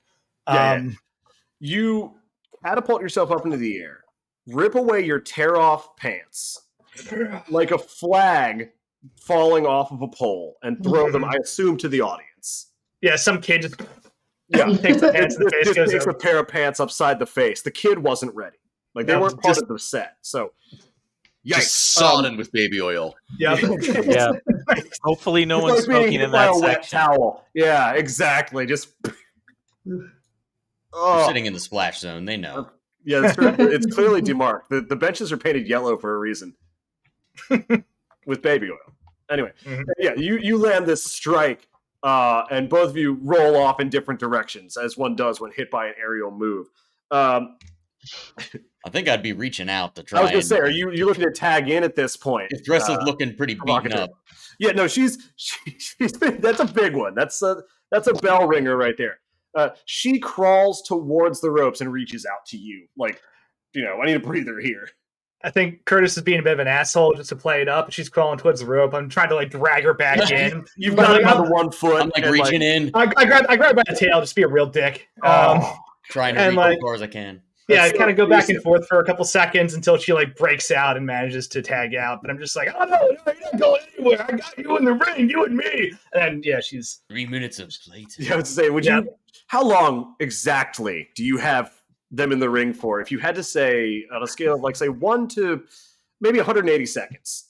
3 minutes of playtime, you and me. Yeah, cage comes down. Wait for it. But yeah, then she eventually like breaks free and gets the tag. Yeah, no, she gets the tag out. All right, so we swap in then. So Provocateur, you're now in the ring with an oiled up madman who is dangerously close to infringing on the beloved memories of, let's say, the machoist man. He's real close to having to pay some, estate a little bit of money to use his catchphrases. I think I'd probably go to try and get right into one of my known, like arm bars or chokeholds or something on him, and find it very difficult. He's lubed up. I'll say this: I'm not ready for the tag out because I was like basically half hunched over trying to pull her back in. So I think when you come in, you've got the upper hand for a second. I'm like, oh shit. That's the beauty of it, exactly. Is that if she's going to tag out at the bottom and go under the ropes, coming over the ropes means you have to. I took my potion of ibuprofen, right? Like that's the mix-up. And flipped over the ropes. Yeah. So you come in and go immediately to try and lock a greased up guy into a grapple. That's going to be a check. Now, as your announcer, I want to hear cool things, but as your friend, you do have a chip that makes this succeed immediately. Let's see what happens. Well, no, roll dice then. All right. That's fair. That's a hot 4. You got an 8. Oh, I'm sorry. Yeah. So, yes, if you guys are going head to head, I don't get to play anymore. Yeah. So, yes, in this case, Provocateur wins this one. You get a chip for winning. It's the last red chip. No, just fuck with you. It's a white chip. You're good. You've been reversed every time you did something tonight. No. All right. So, yeah, you get the chip. Describe the... is it like a submission hold? Are you trying to get him to tap out? It's not quite that far yet. I'm just trying to... I was trying to pull him back away from where he was, out of the position he was in, and kind of get him in a lock hold. Yeah. So I start whispering, like inciting things in his ear as part of my, I'm not getting almost into my special move. I'm just like,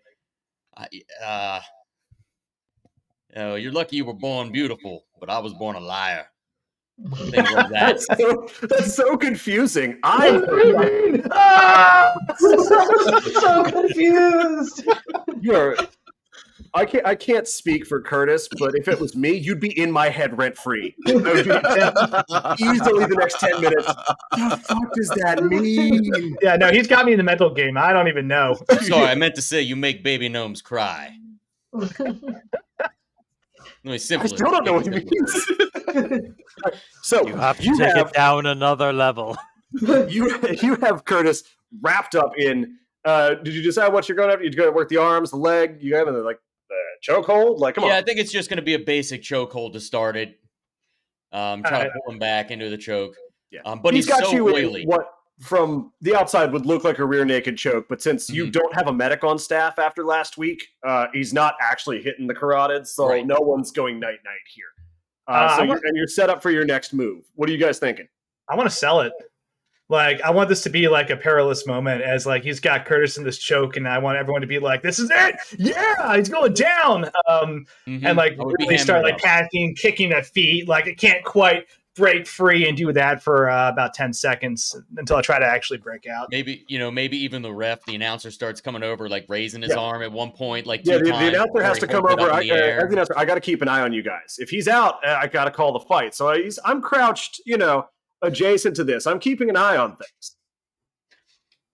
I'll keep holding it, trying to ham it up tighter and tighter. I'm winning this until he makes a move. Yeah. But I'm leaving y'all the freedom to do whatever's necessary. Sure, we'll take another roll to see who comes out on top after this. After you let the choke go. But I'm sorry, Victor. What's up? How is it when there's involvement from the tagged people, but not directly into the match? Legally speaking, you are not supposed to interfere with the match in play. Practically speaking, once a thing leaves your hand, that's God who does that thing. You're not touching it.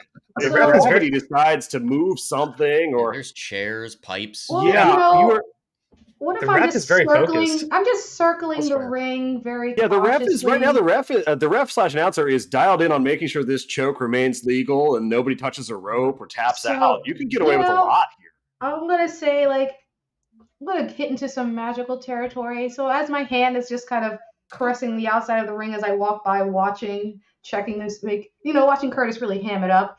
I'm gonna use chill touch effectively to just kind of have some kind of cold hand just creep up a little bit and poke the saboteur. You're gonna goose the provocateur using a spectral icy hand. Just right in the bum. Just a spectral hand. Doing the full on gotcha. Just right in the bum. Okay. It's not for me, but I'm told I it's was hilarious. looking over there at my lady the whole time. Yeah. Well, I like the mental image of Victor walking along, just one hand trailing on the ropes like a debutante descending a ball staircase. Really brings a level of class not usually seen to professional wrestling. Yeah, fine. So that's going to be roll me a check to goose your boy out of this grapple, huh? And then provocateur, give me go ahead and this is against you. So okay. I did not roll well, but I do have a chip, so I'm ready to use it. I got a 12. I did shitty. I'm going to use my. Can I use my chip? I have a blue one. You actually have 2 wins, 2 double white and a blue, so you can use either. I'll use the double white. I would say logistically, putting the double whites back in makes other people not draw blues. Yeah, double white. Okay. All right. So you make it happen. You are goosed by the icy hand of I jump about 3 feet in the air and release my grip. Yep. Ooh, what was that? What in the world was that? Look around, don't see anybody. I'm very much so just going like... No, Victor, it could have been Victor. They're looking in a completely different direction. I think not even focused on what's going on in the ring. Confirmation. When that happens, I think Curtis kind of back checks you and tries to run forward, kind of bounce off one of the ropes, and just does the forward clothesline. Right? Yeah, just clothesline you. You love to see it. But it also then starts kind of grabbing his throat and choking a little bit because of the aftermath, and then starts stumbling over towards the side to tag out to recover. Yep. So you clothesline me? So roll see if you land that clothesline. I'll roll for it. I'd like to play into it and almost do a flip. He clotheslines me hard enough. Oh, hell yeah. That was a 14. Nice. So, Nice. just like a little tank of a dude, So in this case, mechanically, both of you are doing a sweet move. You're rolling to see who I give the chip to, not if it succeeds, right? Okay. So 14 and 11.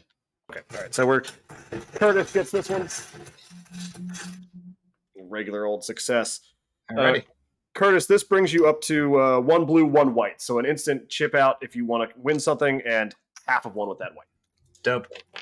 So do the clothesline and then do the whole ham up the fact that I've been choked for the last 10 seconds still, and kind of flop down and roll towards the edge of the ring and reach out for the tag. Yeah, alt tab out of the ring. Yes. Yeah, I've been there. Come amongst us. All right. So you go for the tag out.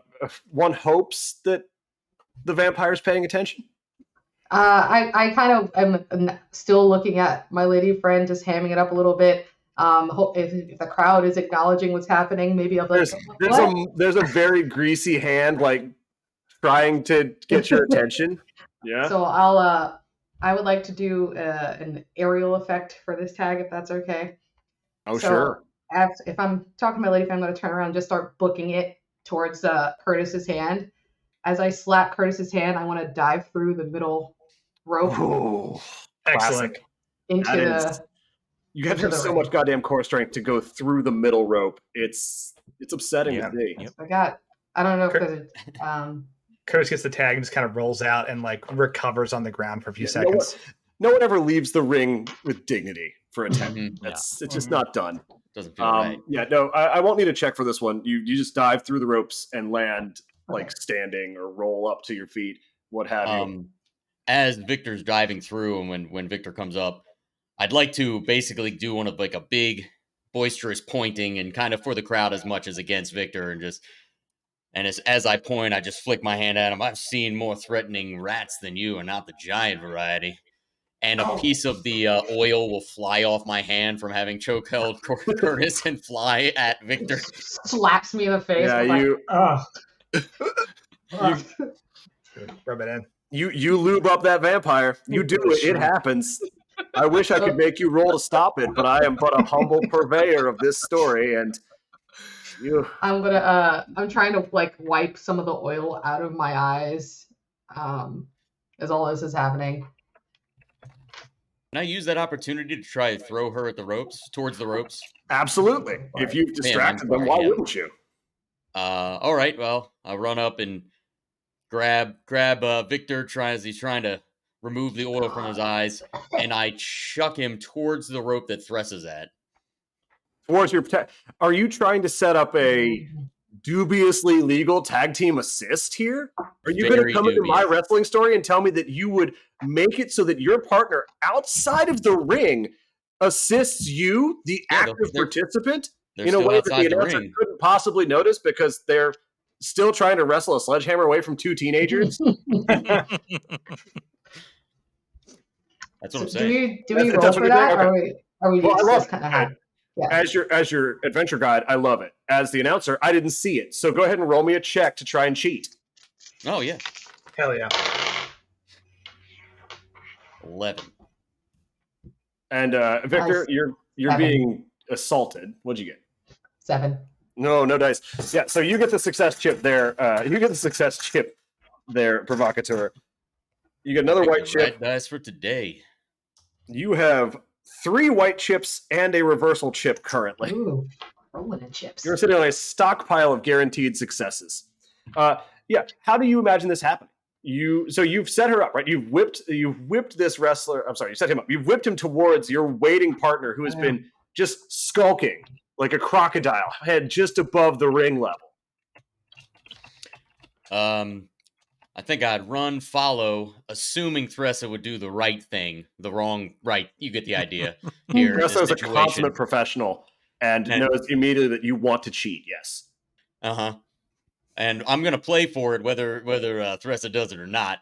So I'm just gonna run up and try to do the clothesline of someone against the rope. Cool. Yeah. So the way it goes down then is you whip Victor into the ropes. And instead of bouncing off like you normally would, Thressa grabs Victor's ankles, locking them up against the ropes. So that when you come over and hit the clothesline, it's basically tabletoping someone. You land that like just a thunderous whack across the upper body area, like the low neck. Like, we're not trying to kill somebody here. Yeah. But you hit that, and Victor, you just crumble, right? Like, you've been rope-a-doped, literally. Rope-a-doped. Okay. Yeah, I feel like I've done too much on the wrong side of the theater at this point. So I'm just going to turn my back on both of my opponents and just start riling up the crowd with the usual, "That's right, are you not entertained? That's right." Yeah. As you turn to address the crowd, you notice some of the crowd have brought various wrestling signs. Big cardboard, loosely lettered and painted. These seem oddly personal. One of them says, "There's no way you're a real cowboy. I've been to Tribor." One that says, "Baldur's Gate 3 will never leave early access. Prove me wrong." Being held up by a guy at a table. He looks really annoyed. It's these. You guys rolled into town yesterday. There's no way they could have known your personas. You haven't been mingling with the crowd. Generated so much hate. There's a big set of like 4 dudes each. Hold on, how many of me? 6 dudes each holding a letter that just spells out elf, and then there's a space between the second group. Ish. Incredible. The crowd is into it. Nice. Can I do a thing? You're momentarily kind of worried because, again, these are oddly personal. So you know what? You're concerned at the level of bespoke you're seeing here. I like it though. I want to do a thing real quick. So I see Victor and I'm slow.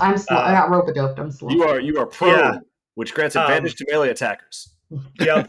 And I think I see the Provocateur working the crowd. I'm like, yeah, no, let's keep doing that. But I see Teresa, I think, still trying to get a few hits in, right, while the ref isn't looking. And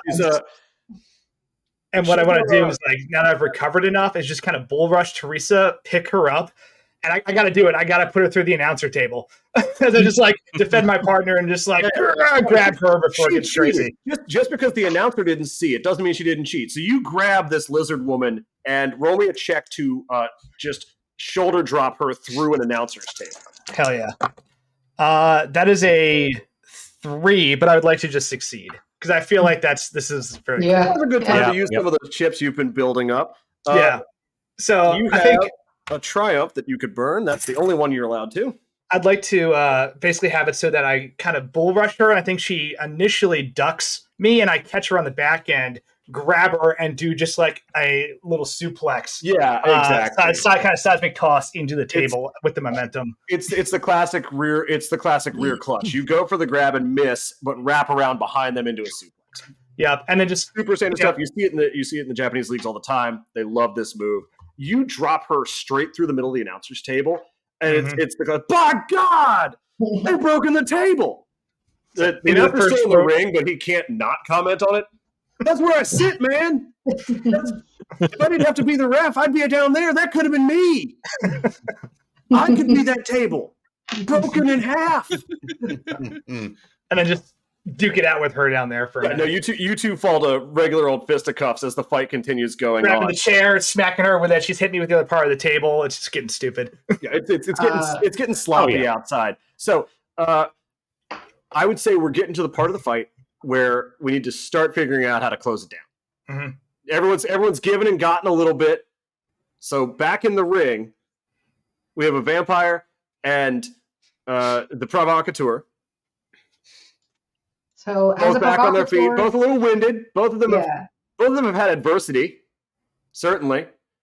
Some by being slammed into things, and others by being pinched on the buttocks. If the provocateur is still hamming it up to the crowd with absorbing their hate, if you will, Yeah, it only makes him strong. I would like to use a little more of my very small, limited magic and mage hand one of the signs from the audience to me. The sign. Okay, sorry, go ahead. I would like the sign to read "High Noon, These Nuts." So I want to grab this sign with the mage hand. Thank you, mage hand. I appreciate that.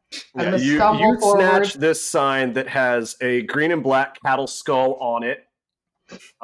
It says "High Noon, These Nuts" from a very confused looking young woman in a jersey for a sports team you've never seen, and magic it to you. Yes. Oh, Michael, we are a very pro Bills household. The table budget this year is looking real good. Like, I'm buying them at Costco at this point. It's our year. The goal is to take this sign, shamble over to Provocateur, who is still just loving the hate, and just slam him on the back of the head with it. Yeah. Are you going to make him roll against you, or are you going to cash in some of your chips? I mean, let's do a roll off, because it's not for the success, it's for, like, the chip, right? Exactly. So when you're fighting each other, again, we're going to go mechanically real quick. When you're fighting each other, do cool shit. It's whoever gets the chip is what you roll. Yeah. I did not roll well. I got a 5. 7. Well, yeah. So you cold-cock the provocateur over the back of the head with an oddly specific sign about a fictional event that definitely doesn't exist in Faerun and certainly didn't happen last night between about 8:30 and 11:30 on my computer monitor.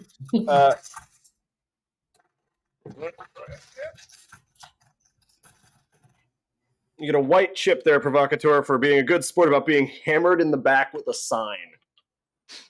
Now, which pile is yours? Good Christ.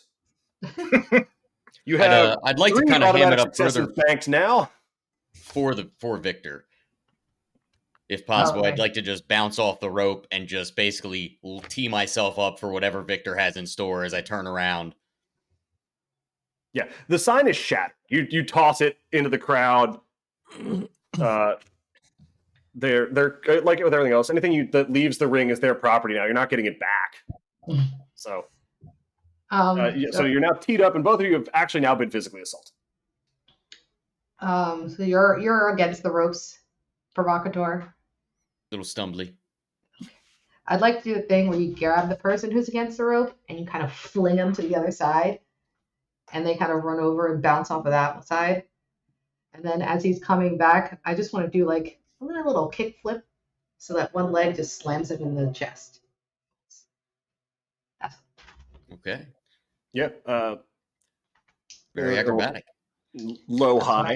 You know, if I had to assign 2 buttons to it, I would say a K and then probably 6K. Yeah, sure. That's a heads up roll. She's trying to kick you in the chest. You were popping on that good shit a second ago. 9. I got a 6. White chip goes to the resident vampire. And Curtis, are you still over there kind of doing your thing? Curtis, let's see, I did super succeed. So I think there's a big back and forth, and then like Curtis just gets like one good blow with the chair, and like staggers Thressa for a second, looks back to see what you're up to. Like throws the chair into the crowd. You hit her with the chair, and she like staggers, and you swing it again, and she bites down on it, like with those big ass lizard folk teeth, and just straight through the metal. And you're like, all right, yeah, exactly. Yep, enough of that. Clearly, one chair shot was the number of chair shots she was willing to do for this set. But yeah, just looks over to check in with you to see what you got going on. So hopefully success has happened, and I've just absolutely clocked the provocateur. I guess looking at you, seeing if you want to get in on this pin, or if you're good to go over there. Kick his ass! Okay. So after he gets clocked down, I'm gonna like do that thing where you take the leg and pull him up, see if you can pin him down. You go for a classic. Elevated leg shoulder pin. That's a textbook. That's how they teach it in the schools. So that's a heads up roll between the two of you. Yep. Ooh. Roll this one down. 13. That's the best. 15. Ooh. So that's the best I rolled. you get the chip, and I'll leave it up to you. Do you want to kick out of this? I feel like this is kind of how I saw the match going, but I feel like she hasn't really hit me. He hasn't really hit me hard enough yet. Haven't sold Victor's got to do at least a little bit more. I need something really, really sell it for me. So I think after just like one, I'm going to kick out. Yeah, the announcer cuts down on his counts to one, and you kick out almost immediately. They haven't rocked your socks quite hard enough to knock you down. Not quite yet. I'm I'm not finished yet.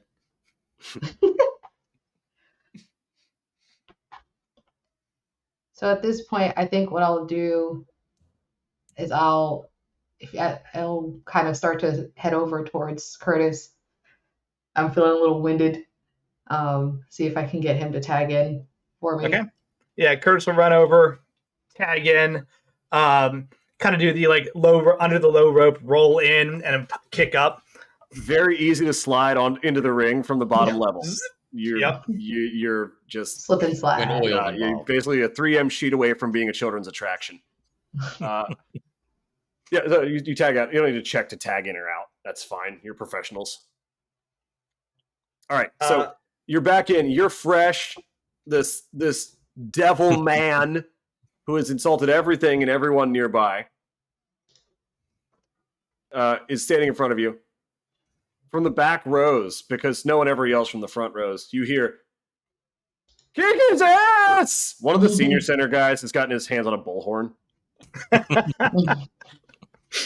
Yeah, I think Curtis is going to take a look at the provocateur and like look for the sign, and is like, all right, let's do this. Mm-hmm. And is going to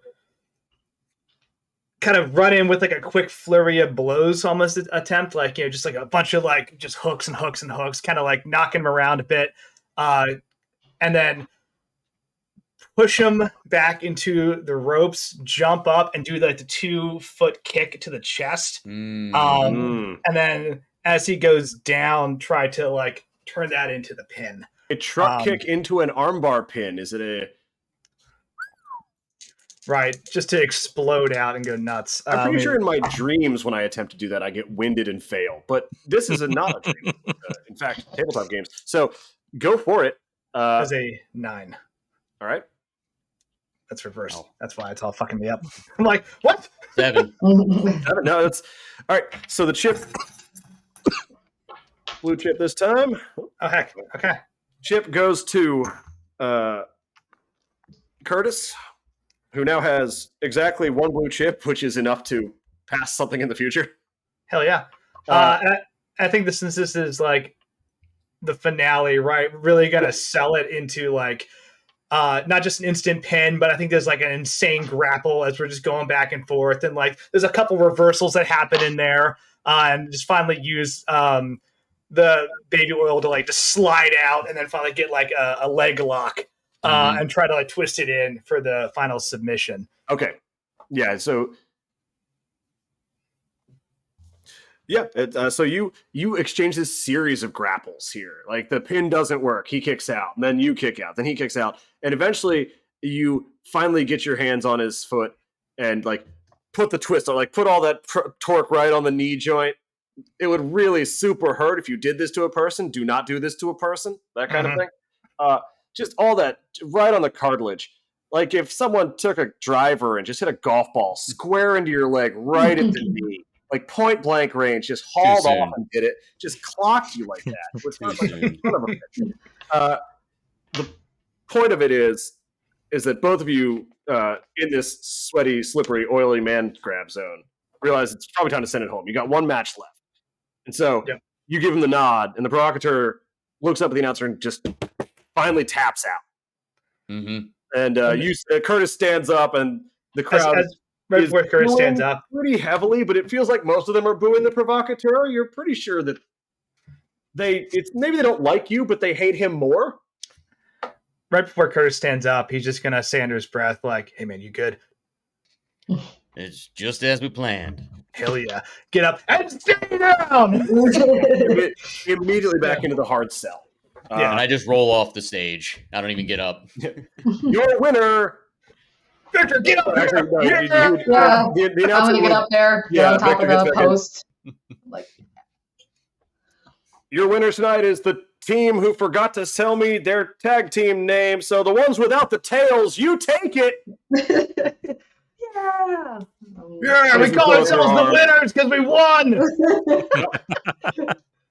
So creative. Crowd goes nuts. You're you check on like your devoted following, and there's goth bitches out there now. I don't know where they came from, but they showed up. Great success. Yeah, it's really working out exactly as you planned. From the senior center. It can be both. Incredible. Gothmas? No, we'll workshop this during the break. Mm-hmm. All right, so that you guys clear the ring, and they bring out the squeegee boy to get all that baby oil off of the canvas. Like a Zamboni. I love it. There's going to be a short intermission before the title match of the night with Elfish. And there's going to be a short intermission during this stream while we take 15 minutes and are back at quarter after. I'm sorry, it's going to be 20 after. My fault. Can't read the clock. So we'll see you guys on the other side. All right, back from break. Thank you all for your patience. Mm-hmm. If you're just now joining us, we are here for the Extra Life Game Day, streaming a homebrew system I came up with about silly people in a fantasy setting wrestling each other for fame, approval, ostensibly money, although I don't think we ever established that there was a ticket booth. I think you guys just set up outside of town. I guess there's a merch table. We covered the merch table, so you're getting some money out of this. Every year, folks raise money for local charities to get games to kids who are in hospital. Links are below. You can scroll down just a little bit to see all of that. All of our performers have their Extra Life links down there, and the Live from the Apocalypse itself, if you just want to donate to the team as a whole. Click on that. Take a look. Oh, to the right? I just pointed at the overlay. Like, we're halfway to our goal. Yeah.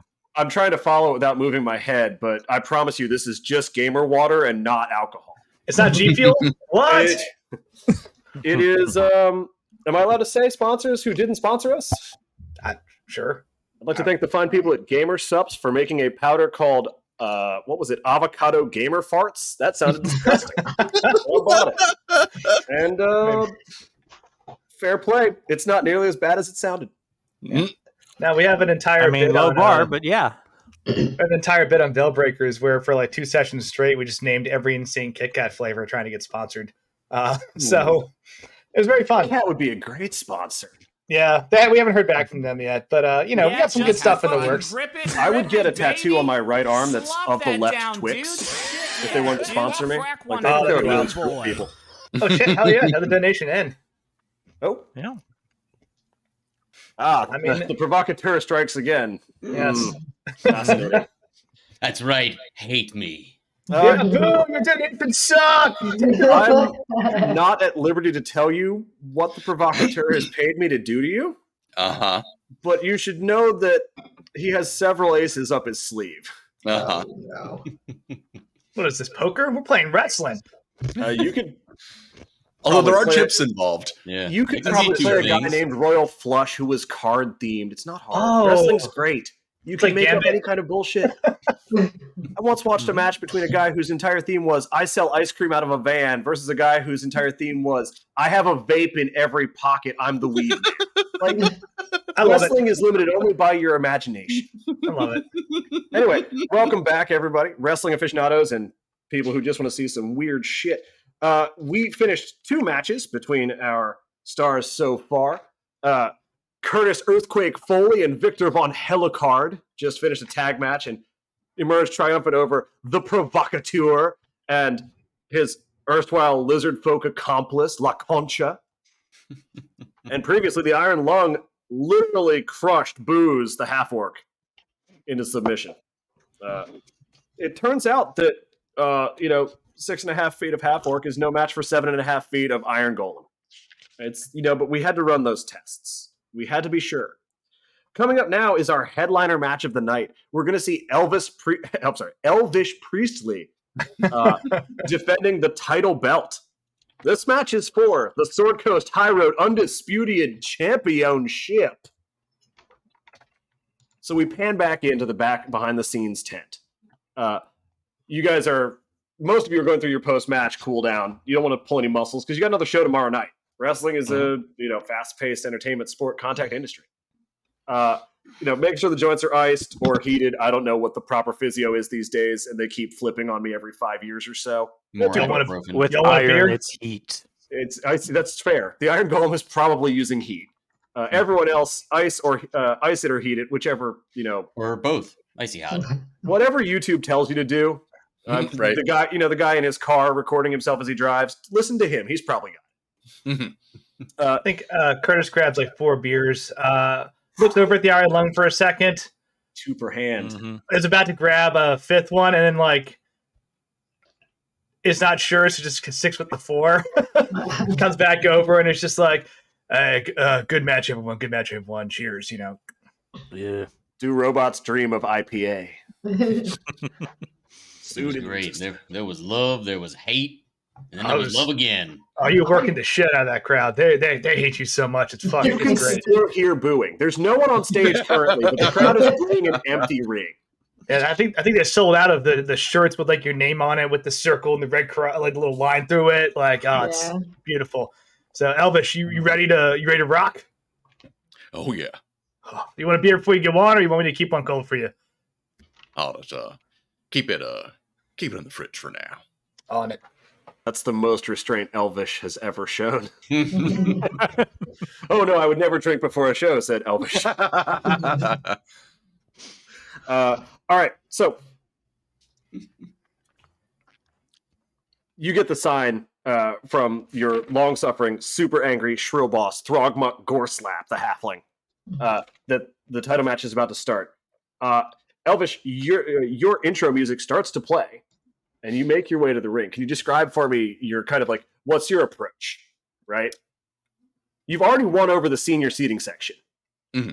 Those early bird tickets, the ones that come with a free ticket to Golden Corral afterwards, those are sold out and they're all for you.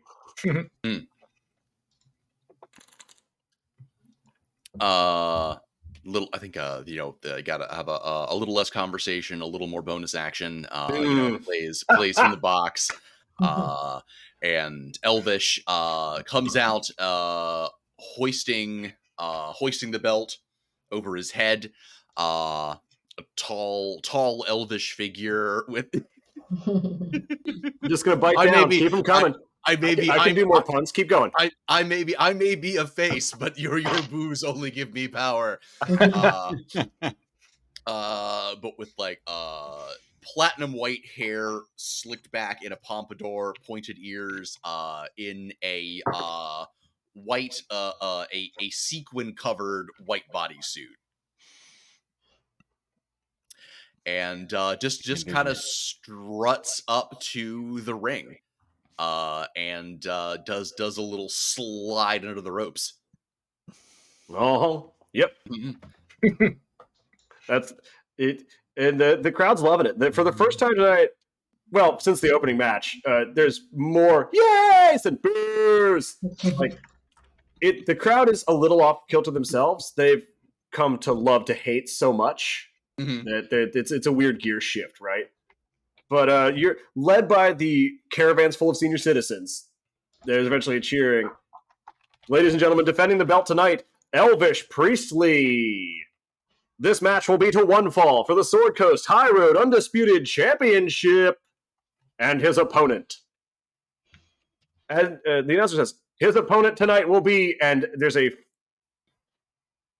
what's the word I'm looking for? There's an ethereal spark, a crack of ozone, as all around the ring, including the entryway, there's a magic bungee cord that just snapped. Everyone can feel it. It's electrical. From behind the curtain at the end of the entry ramp, you guys can't see anything, but from in the ring, Elvish, a portal appears on the entry walk. Mm-hmm. Out of it strides a 7-foot-tall, rhinestone-covered suit of armor. It pauses Excellent. for a second to flex, point, and then tear its own helmet off, revealing nothing but a gout of flame. You are facing This is fine. a Glam Dullahan. This is fine. This is The where we have to announcer- work with people. The announcer is flipping Love it. through pages in their little notebook, a little confused, because everyone gets the distinct feeling this isn't who was supposed to be in the entryway, and that Eldritch portals don't normally tear themselves open in the middle of your carpet. This is new. Eventually, a mage hand floats out and hands him a title card. He looks down and says, "His opponent tonight will be Guy Swoleman, weighing in at..." You didn't even finish writing this. Fine, fight the suit of armor. I don't care. You pay me anyway. It rumbles forward, much like the Iron Lung, and doesn't vault the rope so much as it steps over them to get into the ring with you. Mhm. This big metal Dullahan, because that's what it is. It's an animate suit of armor. Anywhere you can see through the pauldrons or like various pieces is animate flame. And every flat surface on the armor, instead of being covered in spikes, is covered in glittering rhinestones that almost, but not quite, match your own jumpsuit. Mm-hmm. The enormous suit of armor extends its hand towards you in a fist bump. Oh yeah, brother. You bump fists with the enormous suit of armor. You explode it. Now, of course I do. You explode it, and it immediately goes to a thumbs up. The armor approves of your style. The announcer/referee is a little confused because he was pretty sure he wrote something else down in his book for how this adventure was supposed to go. But he walks over anyway and sets both of you up and says, "I want a good, clean match. This fight is to one fall for the championship belt. When you're ready, get it on!" And he steps back from away from you. Both of you square off in your traditional wrestling stances. You in the stance of a king, clearly, and the armor in just kind of an imposing arms folded manner. Now, I'll tell you what, if you're looking for trouble, you came to the right place. I was born standing up and talking back. My daddy was a green-eyed mountain jack.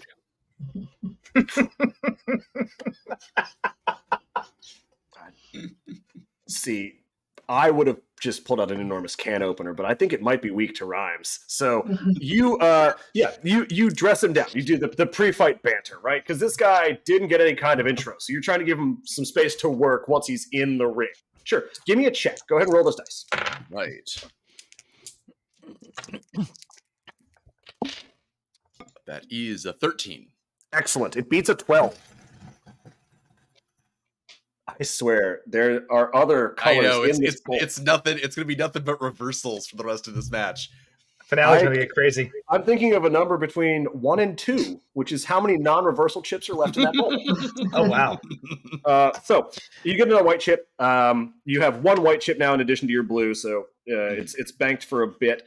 Good work. The armor doesn't say anything because it doesn't have a face, or from what you can tell, vocal cords are a circulatory system. But it does like as you square off with it, it tries to square off with you, like it's trying to put on the show. I think you're gonna have to call this match. It can't talk, Right. so you're gonna have to call the shots. I think in that case,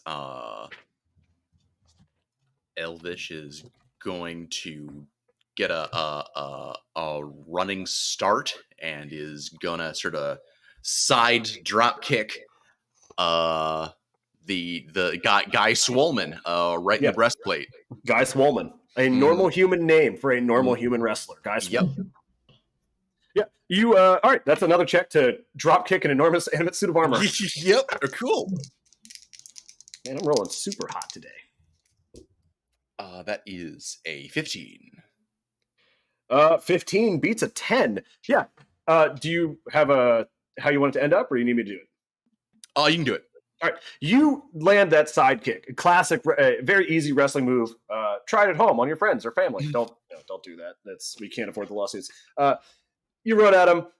Lead foot goes into its midriff. Second foot kicks it as you fall to the ground. Lots of noise, especially you ping off of this big metal breastplate, and it gives like a regular person would. it takes the blow and works with you to sell the shot. Despite what you might think based on the size difference. There's an enormous gong noise as you land the second foot on the side of this big piece of metal, and a little bit of flame seeps out around the helmet. You pick yourself up and square off with it again. Oh yeah, that's karate. Hoo-ha! Sure, that's karate.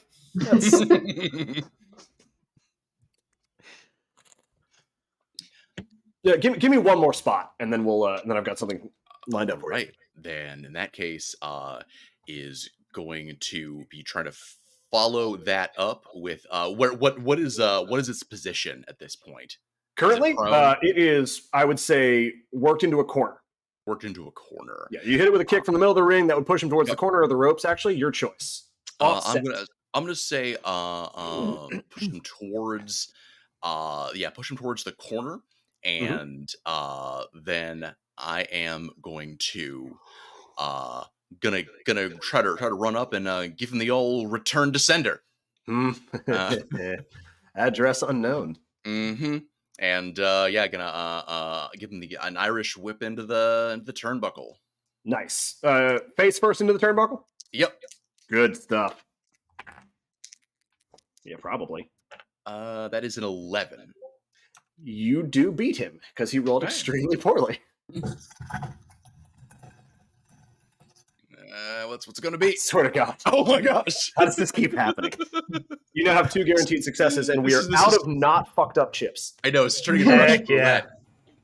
All right, so you slam the armor into the turnbuckle, and it seems like it's the consummate performance partner. It is selling the shit, like slumped over the buckle, one arm up, the shoulders in there, so if you wanted to do blow work, it could cushion it. This armor seems to be a consummate professional. Mm-hmm. Now, figure out what you're gonna do to it. The rest of you are in the backstage area. Beer has been cracked. The set is, as far as you know, over. You're kind of keeping an eye on it out front, to see how the show's going. But as far as you know, your night is over. What you hear from back near the caravan is the shrill tones of your boss yelling at someone. It's really good that our whole night's over and everything. What the hell is that? Yeah, I feel like it went real well. I hope you didn't take your leather boots off because it's a giant pain to get back into them. And it's, no one would force you to do so. But if you had to, I'd just have to go get the rules for donning and doffing, and we'd be here for a bit. So Until we're back in the Can wagon. we go? the Iron Lung is going to go find out what Little Man is yelling about today.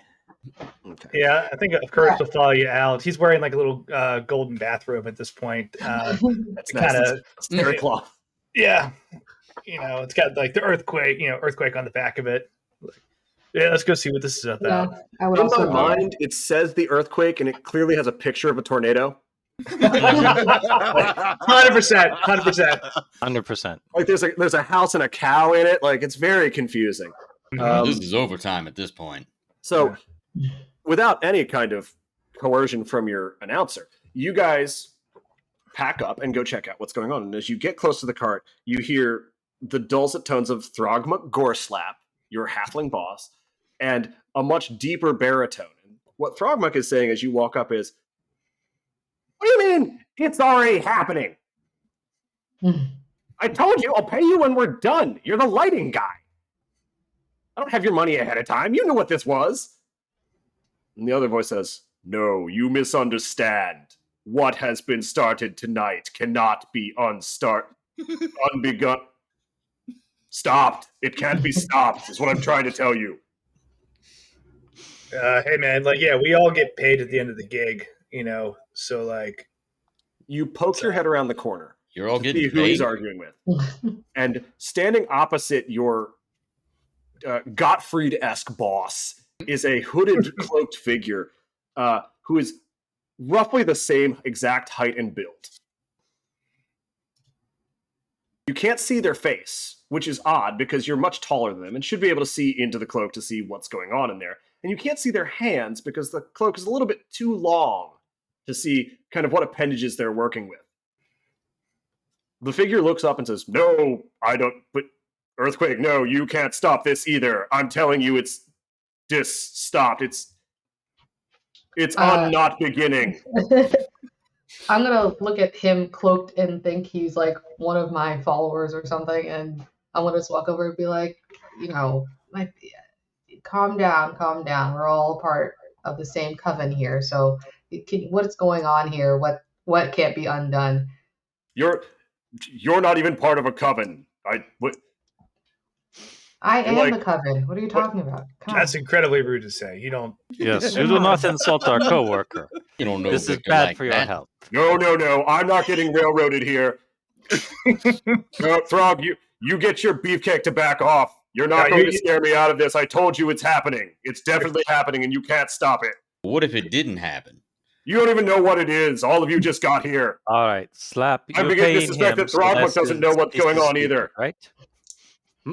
I look over at Slap and I go, you are paying him, so this is stupid. This isn't you bouncing check like rubber ball. Throg goes, no, I was going to definitely pay him. This one I was going to pay. All right? Like, have you seen the merch table? I think that one lady bought every sweatshirt. Okay. Even the XXL one. She said she was going to, quote, make it into a dress and then show him at our wedding. I try not to think about it. It frankly terrifies me. I try not to go think to that about wedding. it. So, you going to get paid, so shut up and go back to lighting. No, the lighting is on rails. It does itself. That's why you paid me to do magical lighting. What? I don't have to push buttons. Why am I taking lighting advice from a talking wrestler? What are you even paid to do then? If you don't have to do anything, I was paid to bring about the ultimate fighting experience. There's a crash of thunder in the background. He's good special effects guy. Unbeknownst to your boss, this entire arena has been rigged for fun. At the culmination of the championship match, the gate will open, ushering in a martialist without peer. And then, truly will there be a super ultra fantasy Wrestle Wruckus. Or lightning. You assume it's coming from him. He seems like he's punctuating the lightning. Have you None of that's on the considered whiteboard of the promotion? schedule. You're very good at it. The schedule is only for terror tonight. You gotta look over at Third Muck and be like, you want us to like get this guy out of here or what? Like what?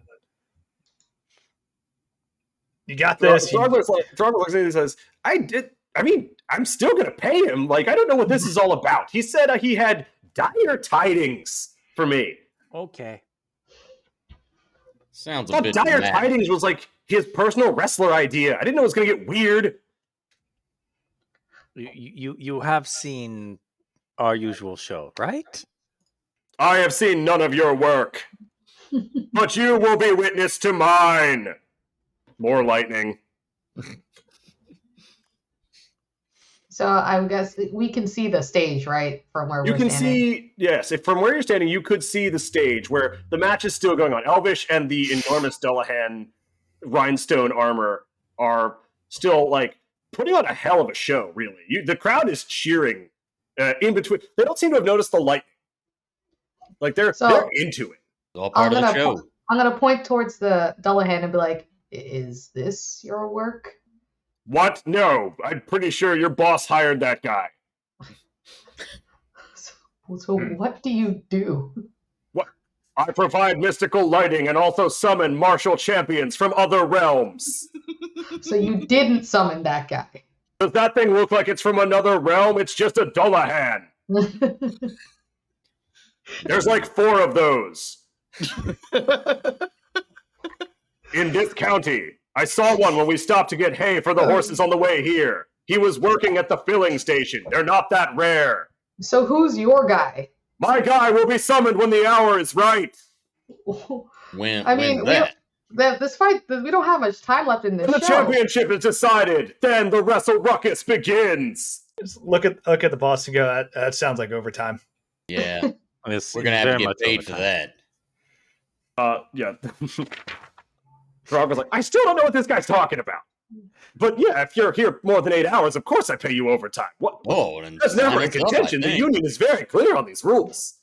God, this is such a fantasy universe. It's time and a half. Like, plus hazard. Like, you can't skimp on that.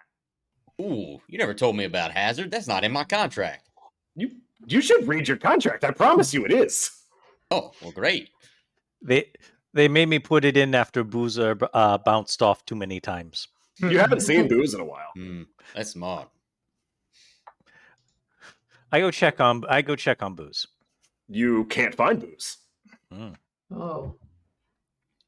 I want to see if I can peer into this under this cloaked man. I want to dude, have we seen you before? And see if I can get the. Are you going to try and disturb the robe? Yes. All right, that's a check. Okay. Come on, boys, don't kill me now. God, he rolled so poorly. I got 10. Okay, well, he rolled a 3. So, Hell yeah. there's 2 reversals and 1 other chip in this bowl. Oh my god. Oh, bad news. Reversal. Yeah. So you go to defrock the little guy with the super deep voice, and he dodges away from you with preternatural speed. And he's like, "Whoa, whoa, whoa, whoa, whoa, whoa! Let's not touch the robe. It is a rental." I get I'm it. just I trying to get get a Have you good look tried at it. using words to get things that you want from people instead of just touching up on them? No, that's not how I do. Okay, well, I was expecting some self-reflection and not just leaning all the way into being that guy. So We're all I wrestlers. feel We like I don't- should say my bad here for some reason, even though it's most definitely your bad. No, Yeah, no, man, it we're is all your fault. wrestlers here, so we don't exactly use words to get stuff done. Yeah, for less Wrestlers unexpected use words function. all the time. Maybe Look you at should that take guy. back your He's hood. wrestling a suit of armor that can't talk, and he knows what consent is. You pan over the ring where currently Elvish somehow has the rhinestone Dullahan like raised over his head. Pans back to you guys. He seems to be handling your guy in there just fine. I don't know He's what not you're my talking guy. about. I was very clear on this. That is a mundane suit of armor that has been given heretical unlife by forces beyond the ken of man. Look how My shiny. guy is so much cooler than that. You have no idea. All right, well, when he shows up, let us know, I guess. He will be here when the belt is claimed. I think Curtis is going to go back and actually watch the Elvish match at this point. He's like, we're not going to throw this guy out. I guess we're just doing this thing now. You couldn't if you tried. I am too Yeah. evasive. You want to take this to the ring? No, you know what? Not another night. I'm pretty sure that I've seen the bowl of chips available to you, and you won't be able to lay a finger on me based on some things that I know that you don't know. Sounds ominous. Yeah, and Curtis is gonna go look at everybody and be like, well, I'm gonna watch this match because I want to see what Elvish is doing. It sounds like he's killing it out there. Seems That's to a be good time to doing pan great. back. Elvish, you've been giving and getting with this Dullahan for, let's say, 5 or 6 minutes. A decent run for a match, but certainly not like the length of it, especially for a title match. Again, consummate professional. Whatever animates this thing seems to be like, chef's kiss wrestler. You're back to a neutral ground. You've both landed a couple shots. You've both taken a couple shots. No one's left the ring yet. There hasn't been any like weird chair antics or, obvious flagrant cheating. How do you take control of this match?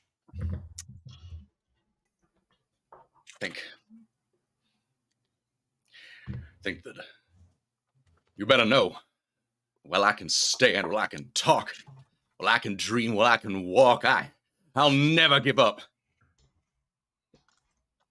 And That's gritty as hell. Like you've got that stick-to-itiveness. And going to see if I can just sort of circle a bit, going back and forth, and going to see if I can grab the stool that I was using earlier to play guitar from where it is sitting outside the ring. That's a sitting stool, not a smashing stool. Those things are sturdy. Mm-hmm. I know. All right. Yeah, no, you can absolutely grab it. Yeah. Okay, cool. This isn't a DQ match. You can leave the ring briefly. They'll start counting you out, but you won't it's not, the floor's not lava. Yet. Yet. Yep. No, and returning with the chair, what does the Dullahan do? When you come back in with the stool, you're brandishing it? Momentarily, yes. Okay. Like it shifts its stance a little bit, like in anticipation of being clobbered by what looks to be solid carpentry. Mm-hmm. But well, like we used to say down at the old jailhouse sock op, if you can't find a partner, and use a wooden chair. And goes to swing in, but does not actually aim it at the Dullahan, as instead at the last moment flips it over and uses it to brace himself as a launching point for an acrobatic kick. Sure. Basically going to instead be using it to basically moonsault mid-ring off of the stool. Like as a pommel horse. That's the word I've been looking for. There we go. Yeah, absolutely. Yep. Let me see it. Try your best to beat a 2. You won't do it.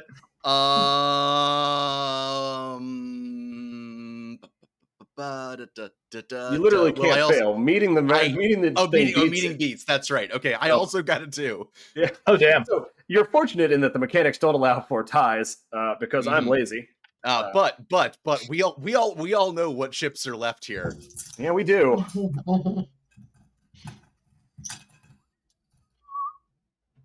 Ooh, yeah, there it is. This is the wild card chip. Oh no! All right, something. Oh yeah. Obviates the need for this test. As you plant the chair, the fireworks around the ring all erupt at once into a gout of flame. The fog that we saw earlier for Victor's match rolls in as thick as possible. Every possible ring effect seems to be going off at once. Everyone outside the ring feels an immediate sense of nausea as you are snapped bodily into the ring from wherever you were standing. All 5 of you are now in the ring in whatever state you were in before you teleported. I throw away the total glass bottle into the crowd like that without looking. There are children here. I was in the restroom. Sign the bottle. Well, fucking pinch it off then. You're back in the ring now. Oh, this is embarrassing. Incredibly. For everyone involved. You know how hard it is to get a tail back through the pants, guys. Yeah, some of us do know that. Perched. I should mention also, La Concha is here with you. Booze is still missing. And then, also, your boss is in the ring. Throgmut Gorslap is here with you inside the ropes. Perched on one of the turnbuckles and illuminated by magical light is the robed figure you were just hassling outside of the ring. Hey, that's my perch and post.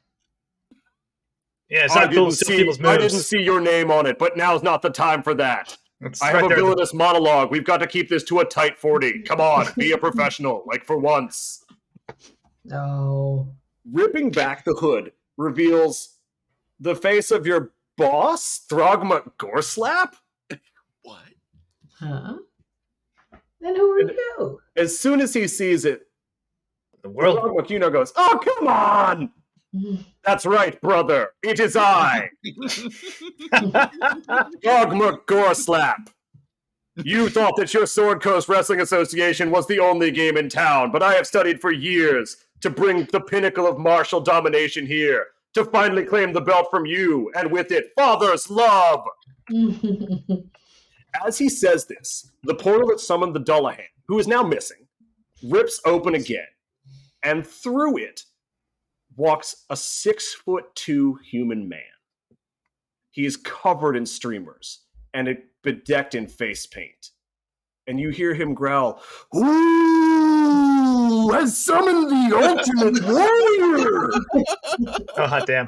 I see the trappings of a ring here tonight, but I'm not sure I see other wrestlers. Only pawns in the battle for life and death."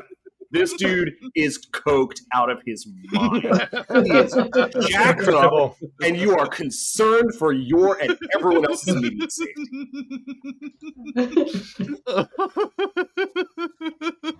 The other, you think he said Bogmuk Gorslap, and you're not sure what the first consonant was. It feels kind of loosey-goosey, like someone didn't write it down. He gestures and says, "This is now the final test for the belt. I welcome you to the first Royal Rumble SummerSlam. Now, you will all compete for the belt." The belt levitates away from you, Elvish, up towards like an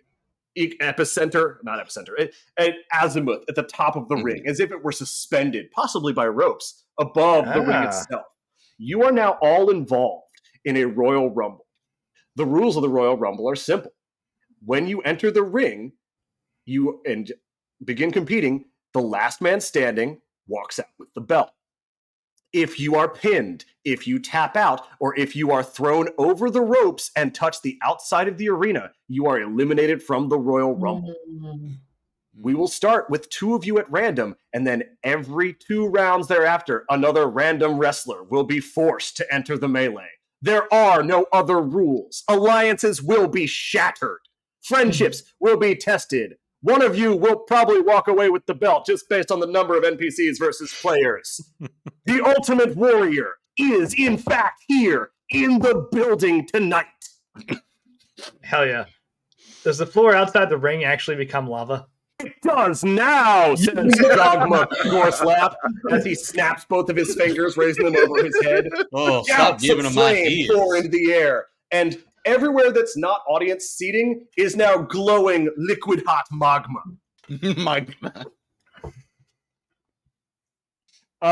Everyone roll me 2d8s.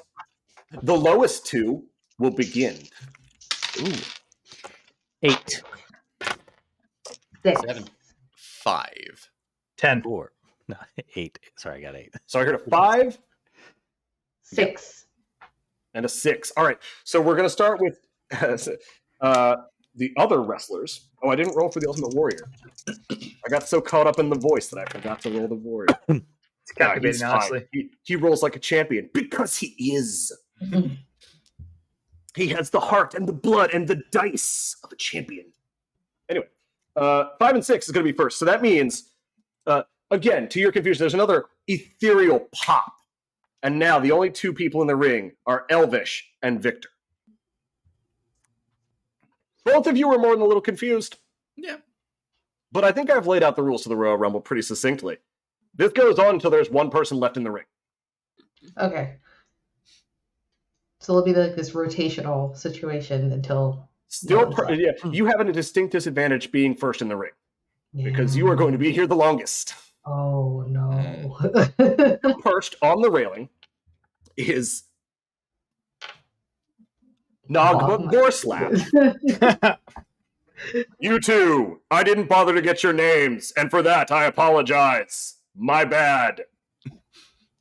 You have any idea how difficult it is to work with my brother? He's such an amateur. Anyway, the announcer is in the bathroom. I couldn't teleport that many people, so until he gets back, I'll be that guy. I want a good, clean bout. Now fight! I'm going to look very confused at Elvish here to be like, I guess we do this? Oh, I guess we don't have much of a choice about it, do we? He's doing with his hands like the now kiss motion to you 2. Like he's like, now fight!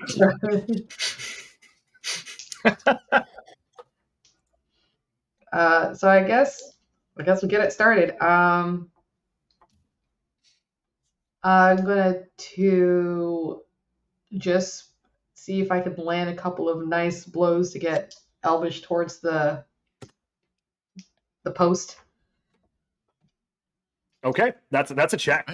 Oh. Okay. So If we both only- roll for the check? If only people had a way to automatically pass checks. That would be crazy. I mean, that would Someone be had hoarded weird. dozens of guaranteed successes. Can't use any of these health potions. As far as I know, We're no all saying. such system exists. I got a 9.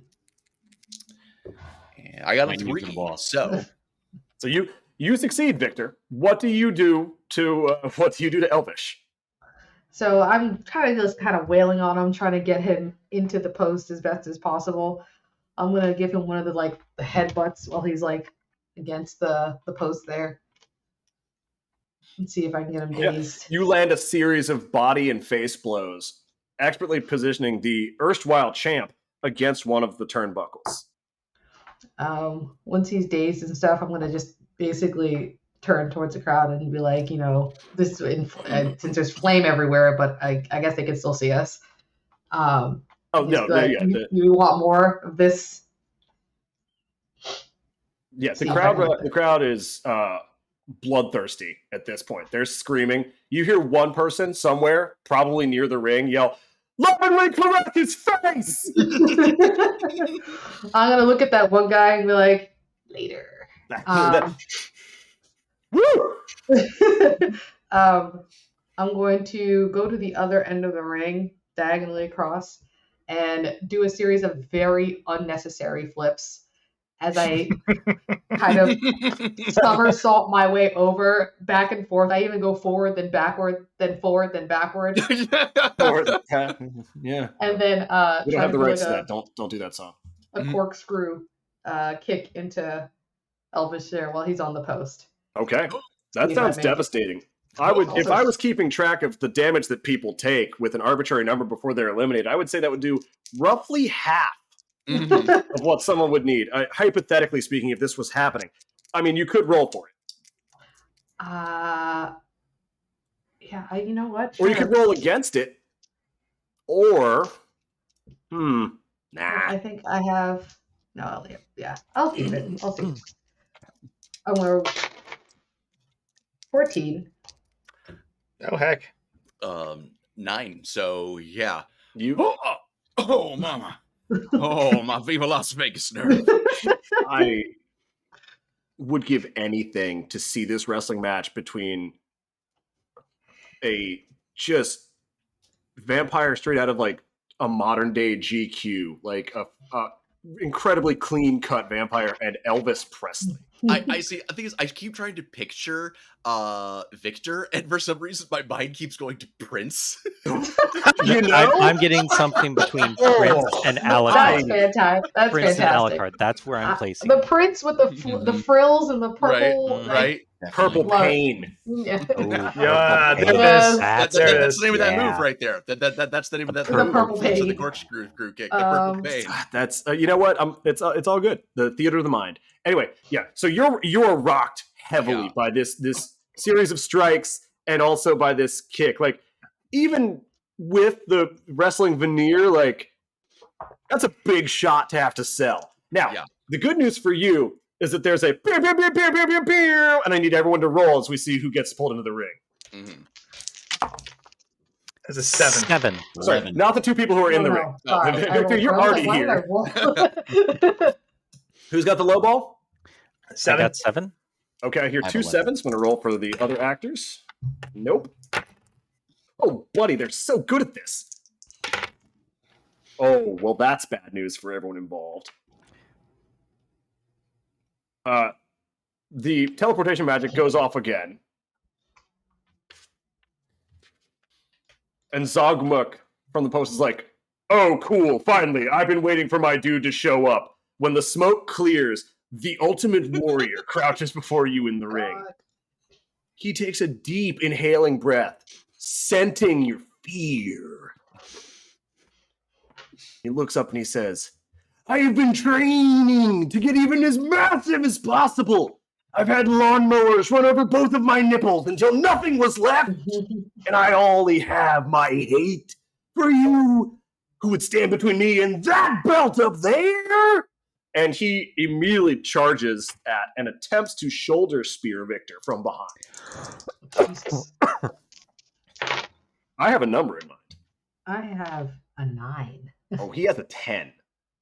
You get shoulder speared off of the corner that you're working into the ropes by, I'm going to guess, 280 pounds of coked out maniac. You know, I don't know what he actually weighed in his prime, but I'm going to say it's close to 3 bills. Dude was very that's solid. about right. Point is, he spears you off there and you're sent reeling. Into the flames or just into the ropes? No. You're not knocked out of the ring, but you've got a new problem to deal with.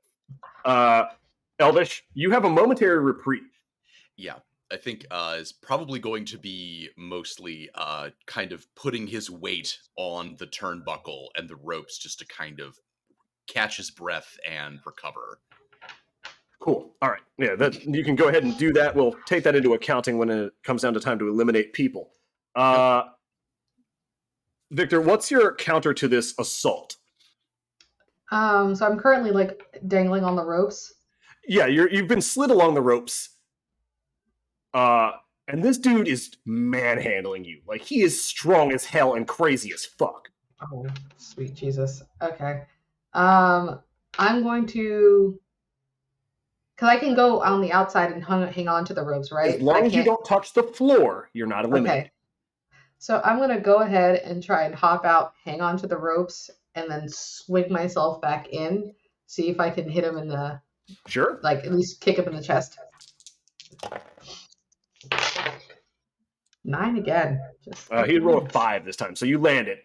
You dive out of the ropes and bungee yourself back in, knocking him backwards with both feet as he staggers into the center of the ring. There are no chips left. You cannot accrue further successes until someone spends a success. I'm not going to beg, but I will begin to shame. Hell yeah. But it's so much fun to roll. If you think you're just luckier than the other guys, I guess that's fair. So you boot him back off of you. Now the 3 of you. It's a 3-way match. There are no alliances. This is still a wrestling ring, so there are corners to hide in. This isn't the octagon yet. But it's time for another wrestler to join the fray. It's a square gun. Yeah, small donation, and I'll put all of my chips back in the pot. Okay. All right. Oh, I gotta roll. Here we go. I got a 9. As a 6. Iron Long, I didn't hear yours. 7. Okay, so 6 is the low ball. Earthquake, you are teleported into the middle of the ring. You are now the eye of a 3-way man hurricane. Tornado, actually. I mean, yeah, sure. I'm not a meteorologist. I'm just a guy who writes wrestling fantasy. Just rip off the golden bathrobe and just throw it. Yeah. Hits the same kid that got the pants earlier. He's got the whole set. Yeah. There's a like 3-piece bonus that he'll be able to unlock once he gets one more piece of your clothing. I'm gonna go after the Ultimate Warrior. I think I'm just gonna pop in, and as he's staggered from that blow that Victor just dealt, to kind of like look around, get my bearings, and just do the good old bull rush into him, and try to get him while he's kind of staggered. You lock horns. Yeah, like you're doing a contested grapple functionally against him. He sneers and goes, "You remind me of a man I once destroyed. What are your initials? Yeah, just greasy blonde guy in tight gold pants." Slap that down, dude. Yeah, dude. I'm gonna save my response for a second. I'm not gonna roll. I'm just gonna auto success. I'll put shit back in. Baby. Hey, look at that! Really putting the team on his back. You have one for the big boy. You actually have the lowest stack, so you only have 1 success. I put 100% in every time, right? That's what I do. God damn, he does. That's right. As he says that, I go, "I'm the Earthquake, magnitude 8!" And I grab this dude, and I do the, like, turn, I can't remember what his move's called, but, like, turn, reverse, get him around the neck, and then just, like, do the flattened dive to slam him onto the mat. And to try to just, like, take him down to the floor. You fully succeed. You body slam him and lay him flat. It's two huge guys, right? Like we've seen a Dullahan and an Iron Golem fighting, but it's still like 600 pounds of combined dude hitting the floor at terminal velocity, right? An enormous body splash. The crowd's going just absolutely nuts. From the turnbuckle, you hear Cogmuck being like, "Oh damn! I'm not believing what I'm seeing. He was supposed to be the ultimate warrior." Just gonna yell back, "What were you saying?" I was saying he was supposed to be the ultimate warrior. That's specifically what I asked for. When I cast the spell, I said, I want the ultimate warrior. This guy was supposed to be it. The really hilarious thing being is, like, given the Ultimate Warrior's whole, like, shtick, like, being summoned to a fantasy dimension to compete in a wrestling promo there is strangely not out of character. This is the match they would have shot in the 90s had they the tools to do so. Yeah. Sure. Like if they could have pulled a Bray Wyatt WrestleMania with the Warrior, they absolutely would have. They would have given him a battle axe, and then he would have gone to jail for assault. Anyhow. Before I get too much into a reverie about just incredibly jacked up dudes with too many tassels. All right, so you powerbomb him. This leaves one opportunity. Think fast. 3 standing wrestlers. Let's go. Who's up? I'm gonna. Go ahead. Go. Okay. I was going to then take the opportunity now that Elvish has rested to lean back into the ropes. To then get a little bit of momentum going as he vaults back into the ring to then try to catch Victor off guard with a clothesline. Okay, yeah. Roll for it. That's a contestant. I'm not going to touch this one. Yeah. Once again, 9. That is a number that I have. I am Consistent. I'm going to cash in my, I have what? Do I have 2 whites and a blue, or a blue and You white? have a blue success, 2 whites for a success, and you have the wild card chip. So that's Okay, I'll cash in my 2 whites for a success. you nail it. Victor, you are whipped. You are caught off guard. Like you're watching this, like 2 titans wrestle each other. It's almost like Greco-Roman. It's just 2 oiled up, shirtless guys throwing each other around. There's a lot of It's God classical intended. grappling. I would say this makes it art and not entertainment, but that's me. And so you're completely blindsided when you get clotheslined by 85 pounds of raw elven fury.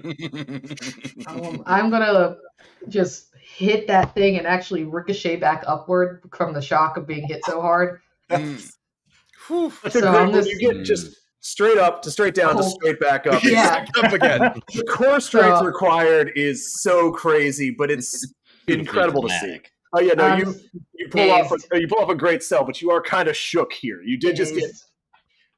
I'm going to go ahead and say it. This is becoming less of a show and more of a Wrestle Ruckus. Like people aren't pulling punches as much as they used to here. He said the thing. It's time. Said the thing. It's time for another wrestler. Oh shoot. Also, we do have a donation of put the chips in the pot. Oh, put the chips in the pot. That All is right. what the donation says. If that came through, do it. Yeah, we got to 7. do it. Look, I'm sorry to rob Yeah. you guys of your. Yeah. You know what? No, I was going to use mine anyway when I came in, so it's all good. Sure. I'll tell you what. I am I offered mine. nothing if so- not a slave to the whims of the crowd, but Mhm. I'm also pretty magnanimous. Everyone gets to keep 1 success chip. Everything else is heck going yeah. back in the pot. All right, Seems fair. sounds good. All right. Thank you for your donation. Thank you, whoever that was. I Donation. wasn't paying attention, but thank you so much. I can't hear the usual "hell yeah, bro, grip it and rip it" sound effects because of audio reasons, and also because I've obliterated that phrase from my memory. Which phrase? Yeah, exactly. I Eternal Sunshine did after hanging out with Andy too much. Very valid. All right, so it's like this. We were rolling to see who gets pulled in. Anybody not beat a 6? Got an 8. I beat a 7, so yeah. Okay, yeah. So one of the NPC wrestlers, in this case, Booze, rolled a 6. Everyone in the ring hears from above them, I would say, and this is a rough approximation, maybe 15 foot, maybe 10 foot, somewhere in the middle, like 13 feet above the ring. You hear, "Oh, no, bro!" And Booze plummets from a misplaced portal straight into the already shattered announcer's table. Lands in just a crumpled heap and is immediately eliminated. Oh, poor Booze. The announcer just coming back Never from stood the a rest- chance. the announcer just coming back from the restroom has missed all of this, and he's like, "My God, he was broken in half. That man had a family." Bruce is eliminated. Booze, no. Throgma goes, "Oh, whoops! That's my bad, guys. That's on me. Next dude, roll again. New wrestler for the ring. 4. Ooh, 11. 4. I got a 7 over here, so 4 sounds like the loser.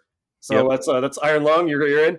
You pop into existence in the middle of the ring. There's 2 one-on-ones currently going down. Okay, so on one side I have the 2 greasy dudes, and on the other You have side, Earthquake grappling classically with the Ultimate Warrior, and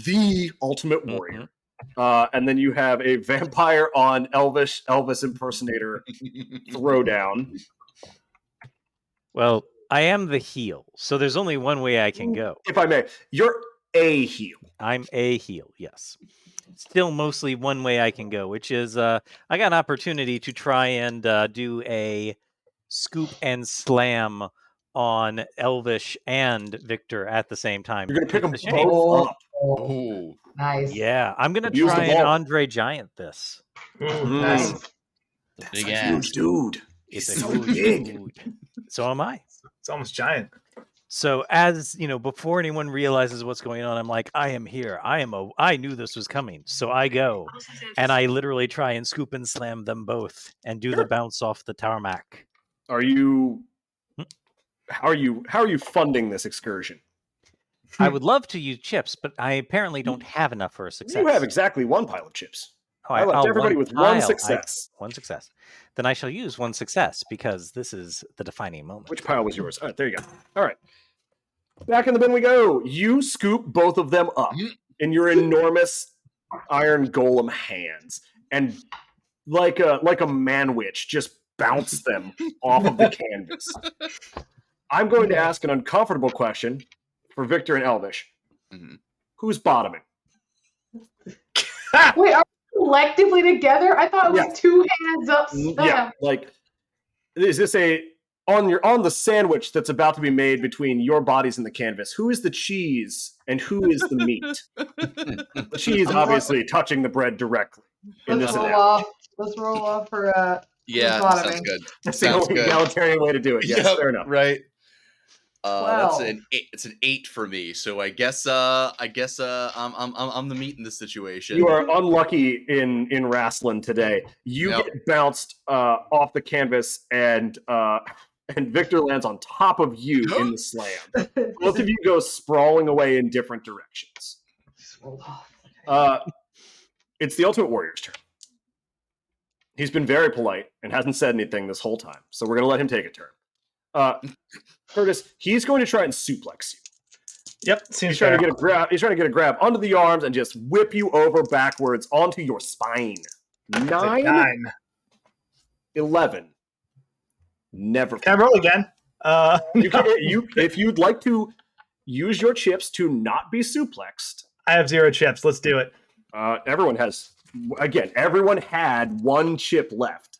Oh, now let's do it. Suplex. Let's go. All right, you are scooped up. Yeah, who's the Ultimate Warrior now? It's oh god. It's your, oh God. He whispers sweet gravelly nothings into your ear as he slams you backwards over his own head, neck first into the canvas, and then rolls away looking for fresh meat. Oof.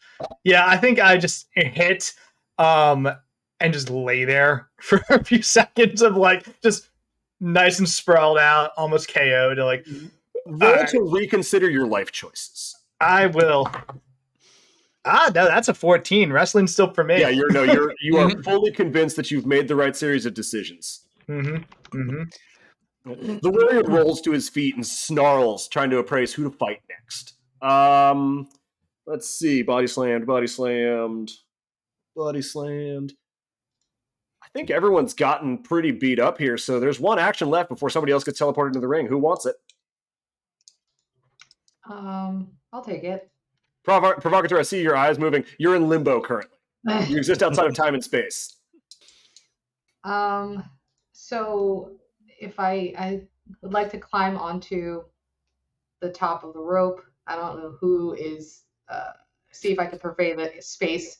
See who someone I can pin down. Well, Curtis is currently prone. So I'm very prone. I'm gonna climb up to the top of the rope. I'm gonna face the crowd. I'm gonna put my glasses on. I'm gonna cross my limbs like this. Then you're gonna hear the organ music, and I'm just gonna fall backwards. The dead drop is a classic move. Fall backwards. No, just straight back. This to land on this body splash is labeled "To whom it may concern." Yeah, so you don't care who you hit. Oh no, just falling back. Whoever I get, I get to roll dice. Oh heck. Curtis, roll and tell me what you got, but don't worry too much. That is an 8. Ooh, wow! I rolled a 9. Right. You are struck on the head by a falling vampire. Yeah, start to get up from being suplex. Like, all right, I'm back in. I see a shadow cast over me. Fuck. Yeah. You're hit not so much by an elbow drop as by the full weight of a gothed out dude covered in ruffles. It's not like they hit you with the pointy bits. They just fell on you, like a vampiric guillotine. Yeah, I just get flat, and you just get slammed back into the canvas. You're pretty shook up at this point. All right, from his perch atop one of the conveniently placed 3 other turnbuckles. Actually, no. From his perch atop the same turnbuckle just used by Victor, you hear, "Oh damn! He didn't even see me up here. That was wild. These ringside tickets are dope, but also tight 40 people. Let's speed this up." And he snaps his fingers. Frogmook summons the remaining wrestlers who are not in the ring. This means the provocateur, and it also means that you hear a crunching. Anyone not currently reeling from a blow hears a crunching noise. There's a pop, and in one of the front row seats, Thretha shows up. She's wrist deep into a concha. She's just going ham into sweet Mexican treat bread. Hell yeah. She looks down and goes, "Oh darn, I guess I'm out." And goes back to eating. Interestingly enough, the ring is now super crowded because in addition to the provocateur, both Throgmuk and his wildly named brother are now in the ring. Zogmuk's in the ring too? Zogmuk is in the ring. I thought it was Bob. You didn't see this one coming. That belt is mine. I'm telling you right now. A lot going on. It's crowded in here. Future moves are going to have to account for the fact that there are, in fact, about 9 people's worth of bodies in this ring. Hell yeah. Maximum It karma. might be time to start trying to eliminate other wrestlers. Sounds fake. Now, it is a melee. People are throwing strikes. People are being squeezed in ways that are altogether unpleasant. Insults are being exchanged. Provocateur, you're the most recent one to land. And I feel like I have a bribe on the table. It's true. You know what? It's fair. You look over at your best good bribable friend, the announcer, and he gives you the high sign. Oh. And then he walks over to a conveniently placed plunger that's been there the whole time that no one else saw and pushes the handle down. And nothing happens. So he does it again, and nothing happens. And he realizes it's disconnected. He hits it a third time. From the 9 hills. This time, you hear a zing! And then a fizzling noise, and then an enormous kaboom. As the ring itself gets blown several dozen feet into the air by what must only have been TNT placed beneath it before the match began. Holy shit. The entire ring levitates upwards and then comes crashing back down with a smashing noise into the lava. Now unmoored from its base, the ring splits in half down the middle, with a growing seam and river of liquid hot molten torment between both halves of the ring. On one side are the brothers Muck, the provocateur, and Victor. On the other side is everyone else. Hovering in the air in between, just below the belt, is the Ultimate Warrior. Hovering? If you had spent time training, you would have attained what I have attained from wrestling. The belt will be mine. Incredible. It's really simple. You just focus your energy and then you can fly. I know you people have seen anime. There is no way that the Iron power Lung level would is let measurable. this conversation go without throwing something at him. Probably Equally another hurtful that wrestler. you think I'd be Yamchaing this shit. This is the Ultimate Warrior I'm talking about. God, his power level's over 9,000. It's up there somewhere. I don't have a scouter. Now get back to wrestling. He At this levitates, point, the observing Iron- all of you from above, watching, waiting for an opening, and almost certainly judging you. I was going to say the Iron Lung would not let this go unmolested, which is why he's going to enlist Elvish his help to deal with the Ultimate Warrior. And by enlist, I mean grab, and by help, I mean throw. The old fastball special. Yep. Nolan Ryan. And I'm totally doing this to help you and not Just to clarify, the ring is now split into two halves. Yes. The river in the middle of lava is wide enough that you could fall in and thus be disqualified and also, incinerated. But it's not so wide that you can't jump over it if you're trying to. Yes. I am not planning to throw him into the lava. I'm planning to throw him to the other side with the Ultimate Warrior.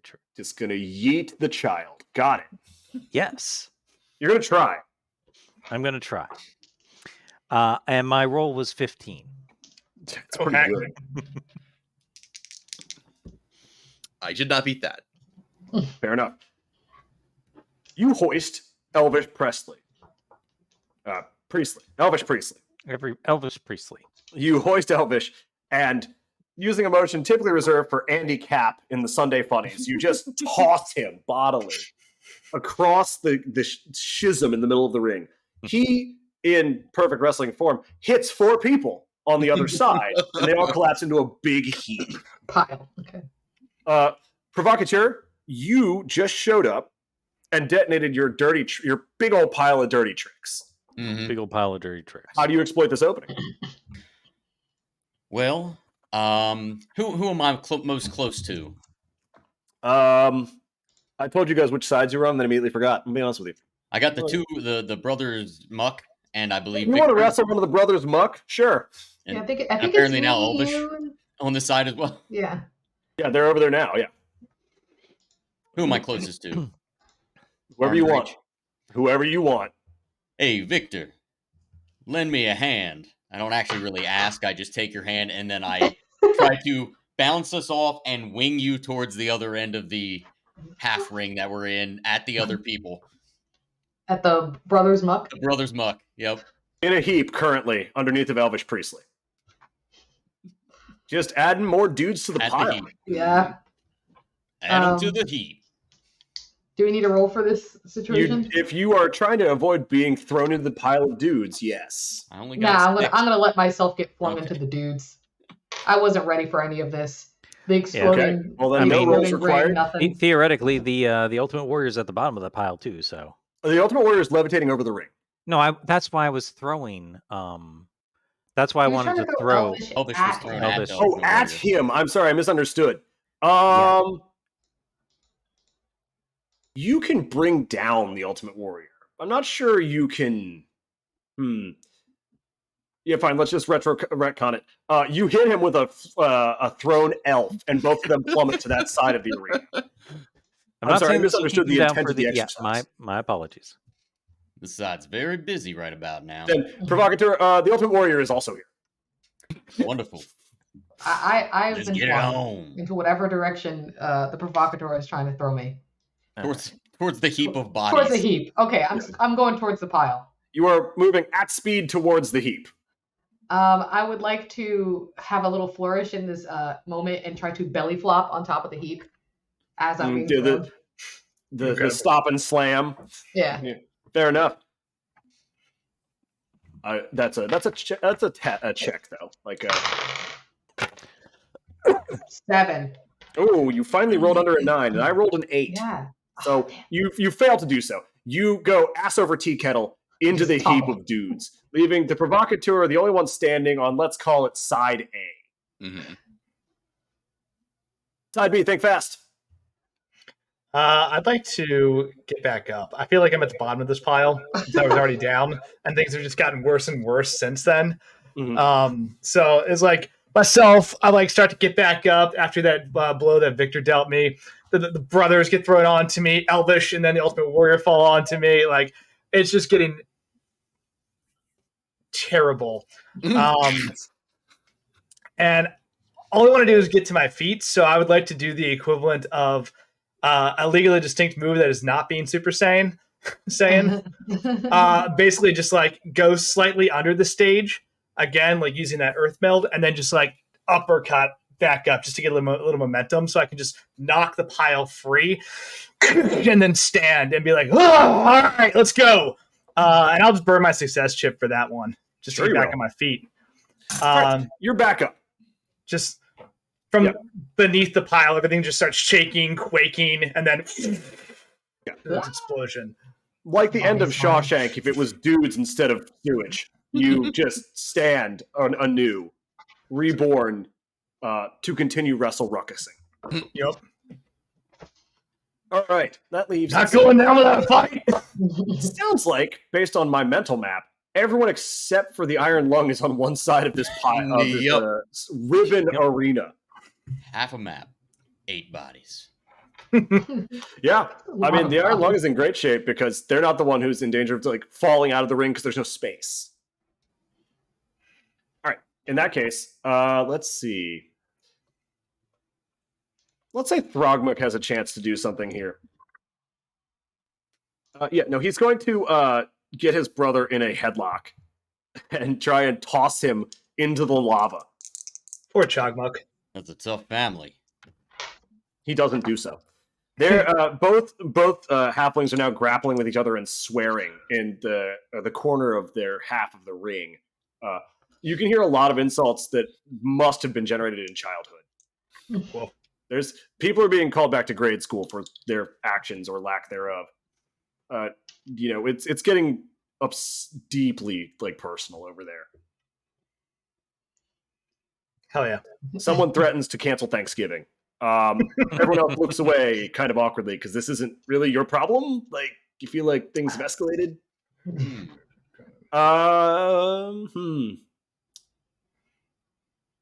Say Victor or Elvish, it's been a while since you've been able to act. I don't have an initiative tracker for this, so I was going to say Elvish was going to crawl out of there. No, that's right. Yes, we all got scattered. Yeah, at this point, like bowling pins. Yes, and at this point, Elvish is going to try to take advantage of the brothers' distraction, and the brothers Gore Slap's distraction fighting each other, and is going to see if he can just bull rush both of them out of the ring. Sure. Yeah. You do still have a wild card chip over here, but you can roll for it if you like. I'm going to give it a roll. That's a 12. Oh, they rolled so poorly. As they should. How do you eliminate these guys from the competition? Was going to take advantage of their distraction to just give them the bum rush to just like run up at them, hoist them both by their petards and just bodily fling both of these halflings through the ropes and out of the ring. Like two misbehaving house cats, you just heave these like flailing, screaming balls of spite over the ropes into the lava. It's shrill and baritone at the same time. It'd be real hell to do sound design for. And it's this awkward. Both of them hit the lava that now surrounds the ring, and a gout of flame appears where each of them hits. And you hear one of them. Well, you hear your boss go, "It's real lava, you friggin' idiot! Why would you not just use this?" God. They both vanish. And there's a very long silence as the crowd also is like, "Is that real lava?" One dude reaches his hand over the railing and is like slowly going to touch it. And right before his finger makes contact, they pop back into existence right next to the concession stand, still yelling at each other, lightly singed but otherwise unharmed. The announcer gingerly picks his way back to the corner of the ring and, being mindful, Lava says, "That's 2 eliminations in the Super Wrestle Wruckus." I guess that other guy's gone, so we're back to this voice for the announcer. He said it again. Is the Ultimate Warrior still floating in the air? The Ultimate Warrior is on your side of the arena and is no longer floating as he was hit by an elk. Oh yeah, he was. Still, I'm gonna try to distract the Ultimate Warrior. I'm gonna yell as loud as I can. Are those some free tassels? Hopefully. Psychological warfare. Someone mentioned buckskin fringe. The finest quality. And then as he's looking around, I'm going to see if I can just run behind him and just like catch him in the back. And you give him the old like push up top, foot in front of him, like the Looney Tunes grade trip. Yep. The old 1-2. You can try. I'm gonna give it a go. 9. He rolled a 14. Goddamn. You go to like trick him. You mentioned fringe, and he's on it, right? Like he's looking for dangly bits or like streamers or tassels or beads, maybe. Oh yeah. And then you go to set up the classic, just topple. And right before you shove him, he's like, "The smell of deceit."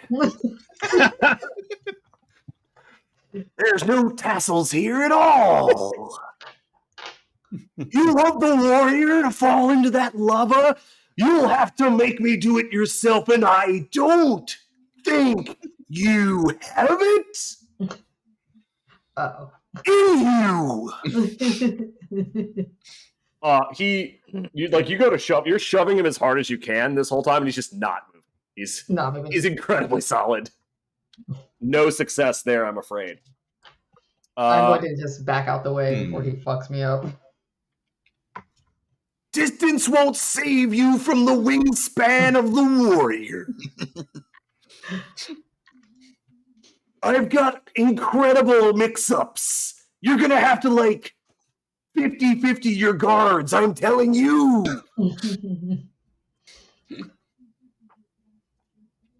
All right. I want to jump in on this. Yeah. Okay. Do it. While he's distracted with that, it's a series of distractions. Yeah, look, Victor and I are good tag team partners, and this is just another tag team. So he's talking a bunch of shit to Victor, and I'm just gonna basically bowling ball out his legs. It's true. You are the undefeated tag team partners right now. Mm-hmm. I'm gonna say that's fine. But I made myself sad. Doing a virtuous thing to help your tag team partner isn't very heelish. So roll your 2 dice and then take 1 off of it. Ooh. I would call this exploiting an opportunity, but okay. That's the kind of argument you love to hear. Don't take 1 off of it. Fair enough. So 12. 8 and 4. Yep, 12. Oh, he only rolled an 8. So you're trying to take his legs out from under him, or are you trying to shove him out of the ring? You're just trying to knock him flat. I don't think I have. I mean, if I can shove out of the ring, cool. I don't think I have that leverage. I think you don't have the juice for that, is what I was going to tell you. Yeah, like I'm definitely just gonna be like, I see him distracted. I give Victor the look, and then I basically just half slide, half roll across the mat, and just like cannonball into his legs to take him out. Yeah, you tabletop the Ultimate Warrior using the human slug. I'm sorry, the earthquake. So the Ultimate Warrior is flat on his back now, in front of Victor and Earthquake. All right. Start grabbing for a limb. Yeah, But I was going to say, is now a good time? I don't want to Yes. like overstep anybody. it's always a good time. This is a Royal Rumble. There's no bad time. Yeah, at this point, the Iron Lung steps across the gap to join into the fray, and is going to go after Victor while they are distracted by their partner's aid. It's just a series of distractions all the way down. Distractions and betrayals. It's like Assassin's Creed everyone multiplayer. Once there's one betrayal. kill, it just becomes a pile of bodies. Yeah, Mhm. everybody getting blindsided and cold clocked. And now knowing that it is non-lethal lava, that center of the ring is the exit point. Hope. Oh, Oh, heck. yeah. And where the crack is. You're trying to throw Victor into the lava. I'm trying to throw Victor into lava. Victor, I got a 7. Feel free to turn this betrayal on me. 8, 9, 10, 11. 11. Wow, that was... Ooh, yeah. Speaking of good sells, we've talked a lot about selling moves tonight. When your opponent tells you, I rolled a 7, and you open with 8, and then start to count up, that's a was beautiful. great sell. That was beautiful. That's really... Like, That's what I had. I can feel the knife twisting, even though it's not my skin. And you know what? You deserve good crowd work for that. Yeah. Reverse no Uno dice. card time. No dice. So- You fail to scoop up the elusive, almost wraithish vampire. Mm-hmm. He's just so skittery. Is the thing. Yeah. Victor like flits away from your grasp and is like, only 2 layer actions left. excellent. Provocateur. All right, so I'm It's going to it's see this ruckus going on over on that side of the half ring. It's a real clown fiesta in there. I'm going to look over at Thressa, notice my tag team partner is not going to be any help. She waves a claw at you. She's somehow gotten a bucket of popcorn, and you haven't seen her move. And she's just like jaw hinged open like a python pouring popcorn in there. That seems about right. Yep. I'm going to take advantage of it as well, and I'm going to create a little bit of sparks in the eyes or in the face of is the Ultimate Warrior standing? He's on the ground. Warrior has just No, been he's on the knocked front. prone. You know by what? a You know what? series of, Curtis is standing over there, isn't he? No, he's prone. He's been knocked down by a series of treachery. It looks like it's going to be the Iron Lung. Iron Lung, is Maneuvering. still, yeah. Iron Lung is still standing, yes. I'm going to see this going on and turn towards someone else. Create it. All right, it's time for my form of deceit. And then I'm going to spark in his face, and I'm going to just try to run up and just drop kick him in the back towards the crevice. Okay. Yeah. Some of you still have chips. Yeah, Justin, had fucking fun. grip it and rip it, baby. Can I choose to use it after I Lock see that my down, dude. Yeah, dude. I'll use it Grab now one then. for It the seems like a big pretty good boy. moment. I'll just use Yeah, the chip. it feels. I hadn't considered whether you're allowed to like advantage reroll that shit. Feels unsporting to not use it Then till just you see take the roll. chip. I'm going to go with it. All It seems like a moment. All right, you blind the Iron Lung with a handful of soot or something, and then drop kick him Rocket square in the back. Lung, you teeter precariously over like Evil Dead about to go into the pit, Yep. kind of like really selling it precariously on the edge of the rift in the middle of the ring. Mhm. You may not go into it, but that's going to come down to how well. And never mind, you don't go into it. Yeah, I got an 11. It sounds. And I got a 2, so you literally can't Well, lose. I am still though on the. But you are precarious. You are a target of opportunity for anyone who might be In it to win nearby. it. And Elvish was thinking about maybe getting some payback for the 2 solid slams. No. Elvish totally deserves some Yeah. payback. Come on. Elvish actually sort of seeing this Naikon. You know, suplex me, you can power bomb me, but you don't step on my blue suede shoes, brother. And is just going to, I think, once again, actually just since Iron Lung is kind of teetering a little bit, just give Iron Lung the bum rush. It's a solid strategy. It's worked out great for most of you all day. Yeah. All right, Keep slamming X. so you are enacting earned retribution on a heel as a face. So I'm going to say you can totally reroll get it. one or both dice. Go ahead and see who's got higher. All right. I'm going to re-roll both of them. That was less than... Okay, that is lower. So I got you know what? 3. I have a... oh, you only got 3? Yeah. Well, I got a 4. So How do you eliminate the Iron Lung? I'm going to just run up and actually going to reach down to grasp like fully because there's a significant size difference here, and Elvish is gonna just sort of do a little slide on his knees to then wrap himself around one of Iron Lung's legs, trunk-like legs, and then will just plant one foot up and just leverage him over into the lava. Use his own mass against him. Can I just add one bit of flavor to that? One bit of flavor? Yeah, absolutely. Yeah, as you do that, everyone hears like the tattered remains of the edge of the floor just give way. There's the crack. It goes over a little bit. And so it's just like, no, the ground has betrayed me, as I'm trying to think of something on the way down. Gravity, my oldest foe. Really is when you're this heavy and this big. You topple over backwards into the lava that separates the two halves of the rings. And you're not sure what all these squishies are so worried about. It's, warm, but not uncomfortably so. For a second, before you vanish out of existence entirely. You are taken to hell. Asmodeus pokes you with a pitch. No, I'm just fucking. You pop up on the next to the concession stand. Like I said, the two halflings are still squabbling with each other.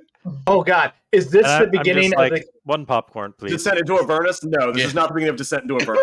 That's what it is. Yeah, We're heading we start back the to my campaign that way. hometown. If you want to run an Avernus campaign that starts with wrestlers being thrown into lava, you're welcome to. I kind of do. I kind of do. I'm not here to yuck Seeds are anyone's planted. yum.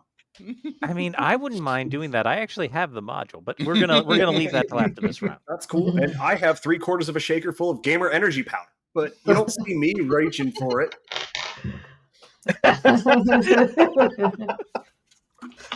Anyway, some of you haven't been eliminated yet.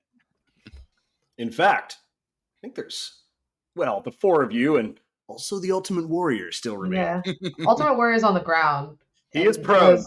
Curtis This is your has him in chance. a leg lock. Someone, a craven opportunist that the crowd loves to hate,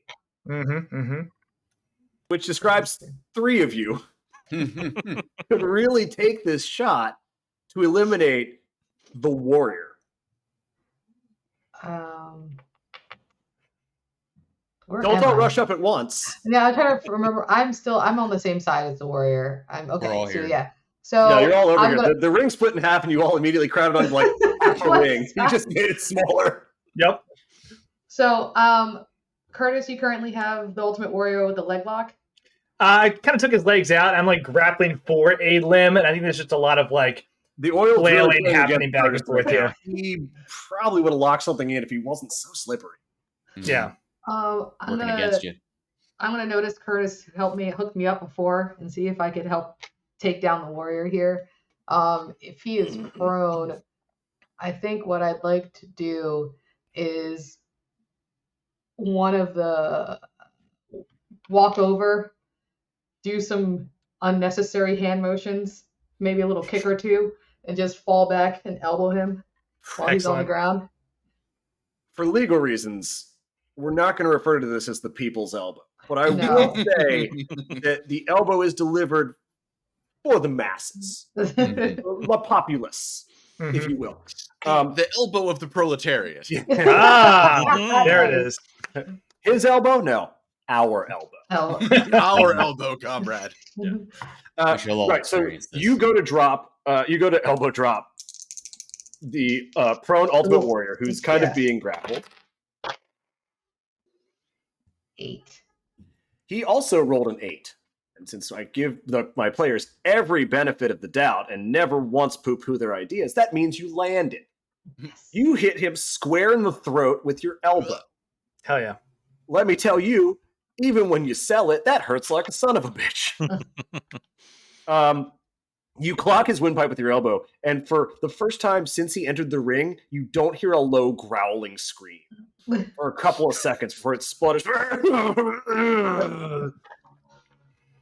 Striking at your opponent's weak points are one of the few things that the warrior school teaches, because everything else is instinct that you should have brought with you. He says, sputtering around the dent in his trachea. You've clearly fucked him up pretty hard. Hell yeah. You are now laying prone next to the Ultimate Warrior, looking into his steely eyes. Anyone in the audience sees a gout of blood just burst out of that milkmaid's nose as she falls over backwards in pain. The fan fiction's gonna be wild. I mean, I encourage people to write terrible /fiction about what we do here and then send it to me at, you send that to livefromtheapocalypse@gmail.com. I feel like we've been set up somehow. Care of anyone but Axel, and it'll get to the right people. It'd be terrible. Don't tweet that at me. That'd be awful.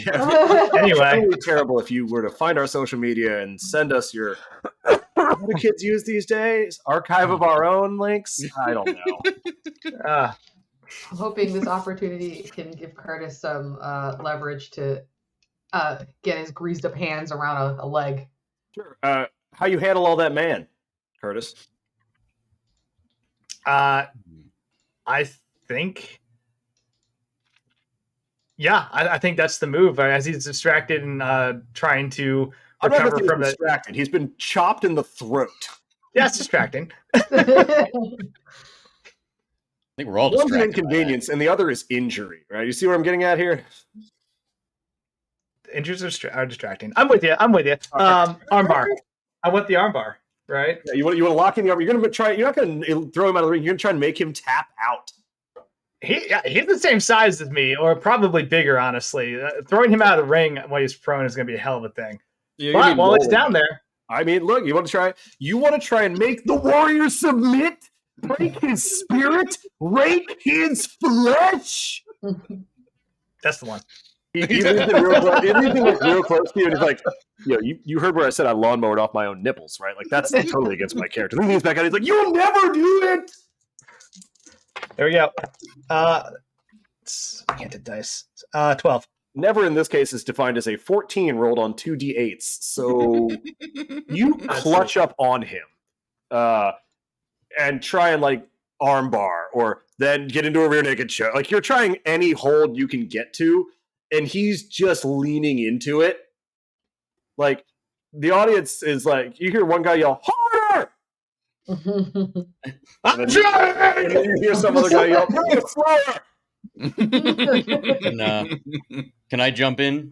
Yeah, absolutely. So I'm going to see that going on, and I'll be like, the tag team moment is finally come. Our team up moment has finally come. You betrayal against the Ultimate Warrior. Yeah. So I'm going to walk over. How do you assist Earthquake in grappling the Ultimate Warrior? Well, he's got the arm bar, right?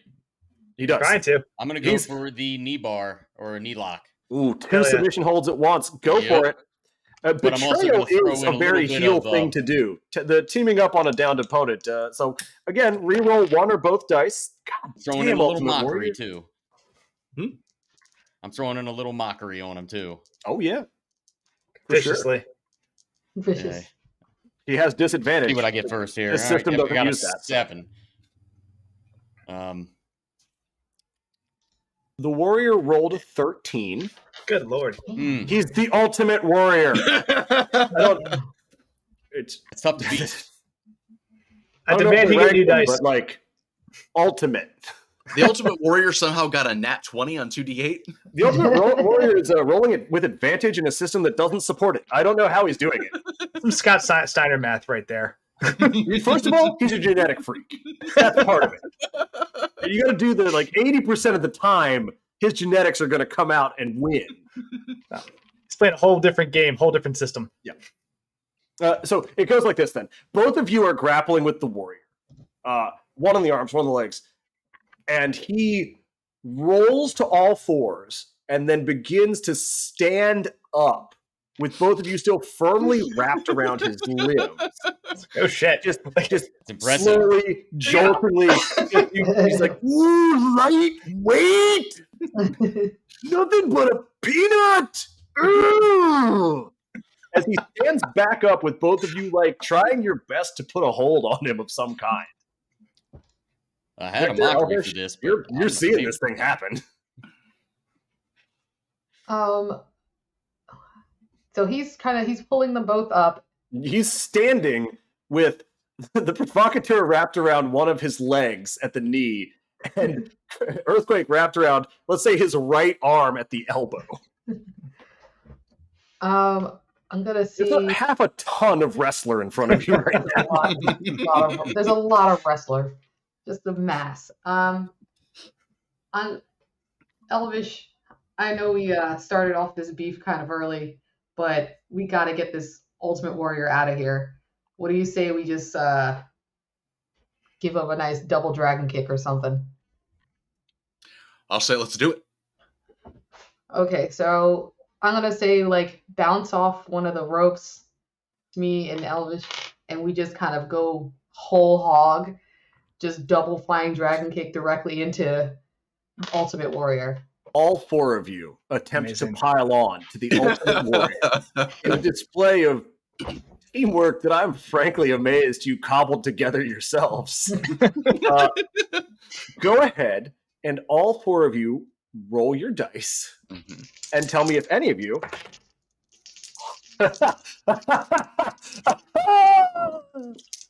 tell me if any of you can beat this number. What is that? Can't see it. 1 and 2. Oh, God. Oh, His roll God! of 2. Barely. That's his weakness. Teamwork. As one. I barely did it with a 6. Let me just Five. put in front of this one and suggest that perhaps the real championship belt was the friends you made along the way. No. So, yeah, he rolls a 2. It works. All of you together, drop kicking and leg locking and all of that, bash him so hard that he gets catapulted backwards out of the ring into the lava at the same time that all of you do.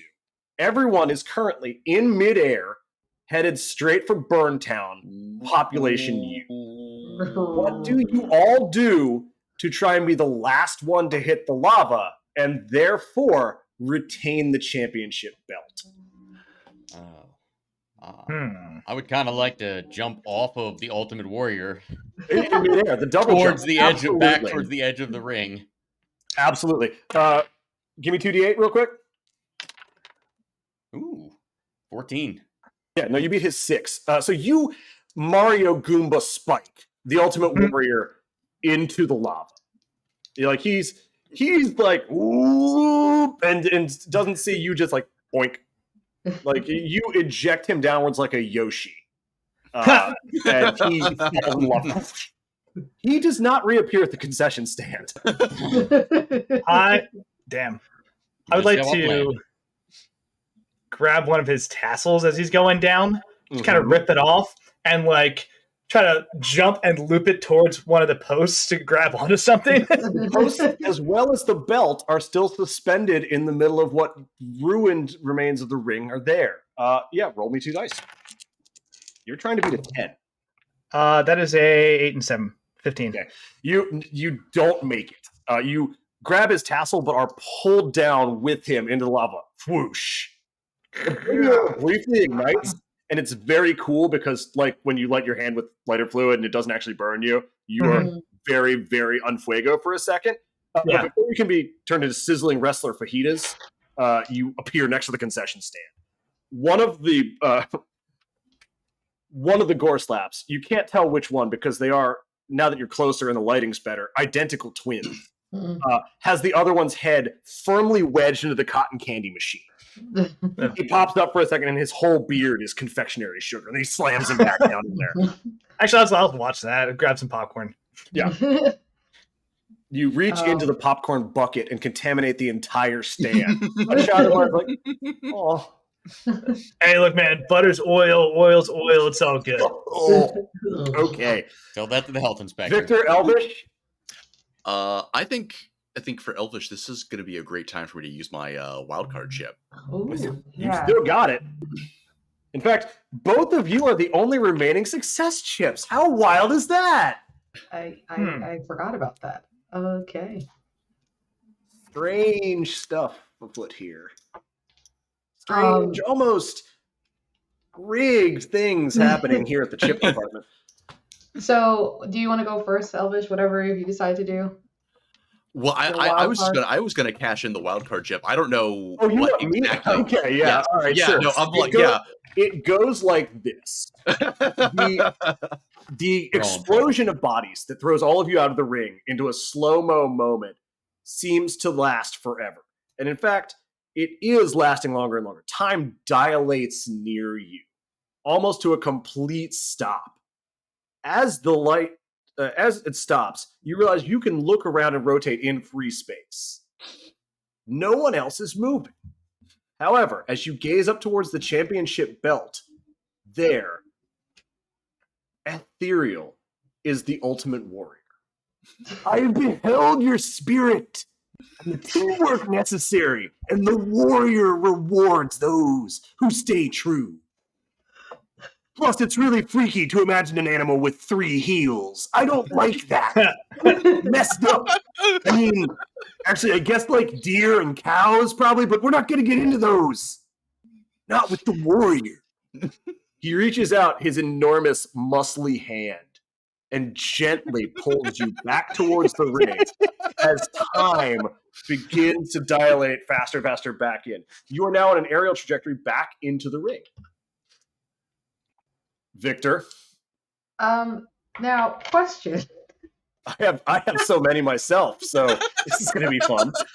How far apart are the pieces of the ring? Let's If say one 6 were to foot. say, try to Jean-Claude Van Damme split. Yeah, okay. Excellent. Yeah, absolutely.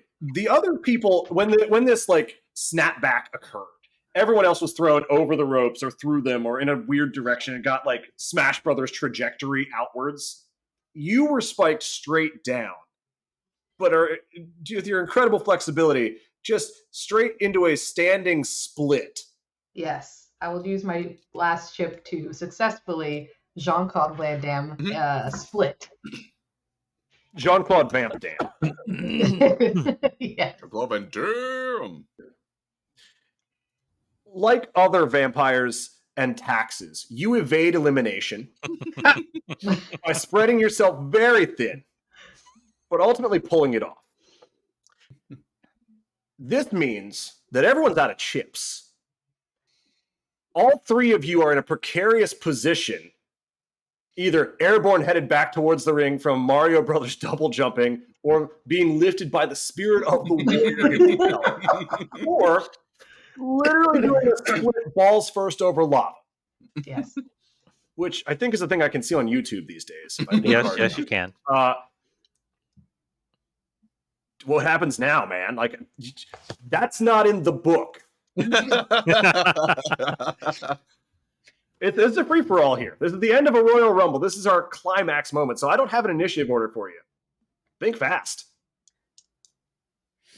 I'd like to pull up and try to jump and grab a hold of Elvish's legs as he's like flying through the air. Dragging him down into hell in a true heel move. Yep. Okay.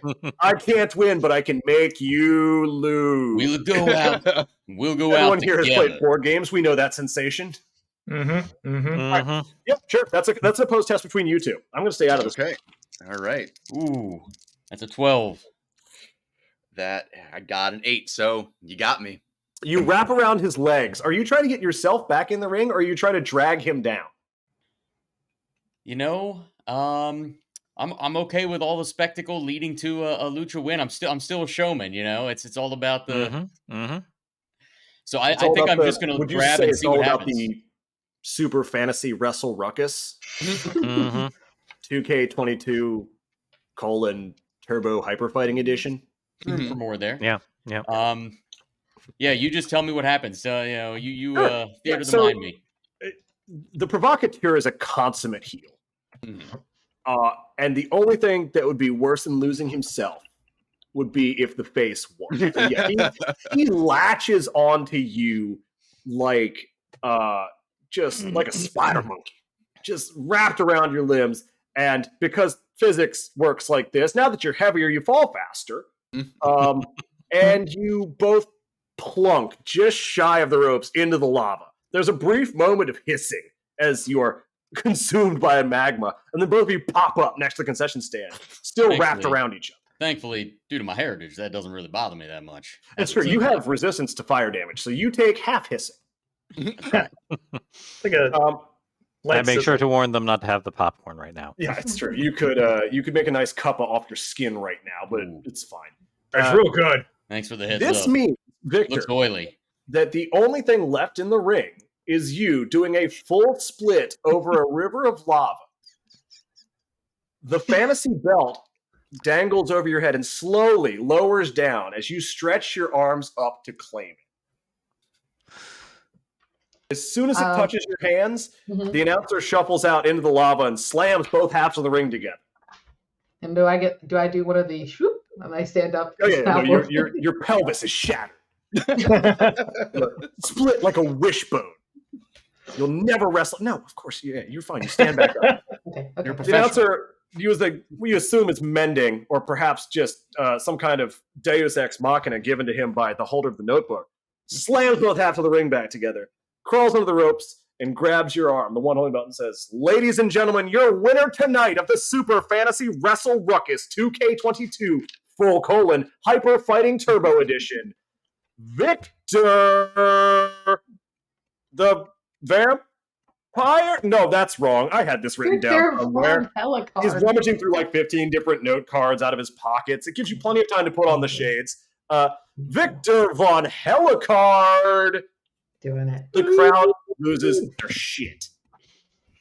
They've been screaming for hours. They're hoarse. There was lava, and now it's gone. Two gnomes are now basically about to throw each other into a deep fryer. It's really nuts out there. Sorry, I said gnomes. I meant halflings. Those of you who were eliminated get to watch the end of this fraternal throwdown. Neither one of them seems to have gained the upper hand, and they're both identical twins, so you're not even really sure which one's your boss anymore. After they finish smashing each other into everything in the concession stand, they both finally kind of hit a breaking point. Dust themselves off.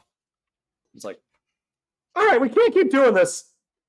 Like, we gotta settle this somehow. You want to say everything north of the long road is yours?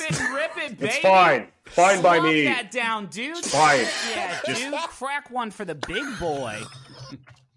Just, make sure that you tell me if you're in town next time. I haven't seen you in a decade. It was really weird to have to set up this whole fake lighting company. I got bonded for this. It took a while to go to trade school. There's a touching moment as they both hug it out. 4 seconds, 2 backpats, no more. In the ring, Victor, you are now the champion. You didn't even have a title shot coming in tonight. And now you're the champion. What are you going to do with that? With the belt or just with my existence?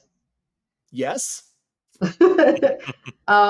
So I'm gonna I'm gonna get back on my perch, okay? That's true. Someone keeps getting on my perch. I'm gonna get back on my perch and let everybody know that I didn't do this for them.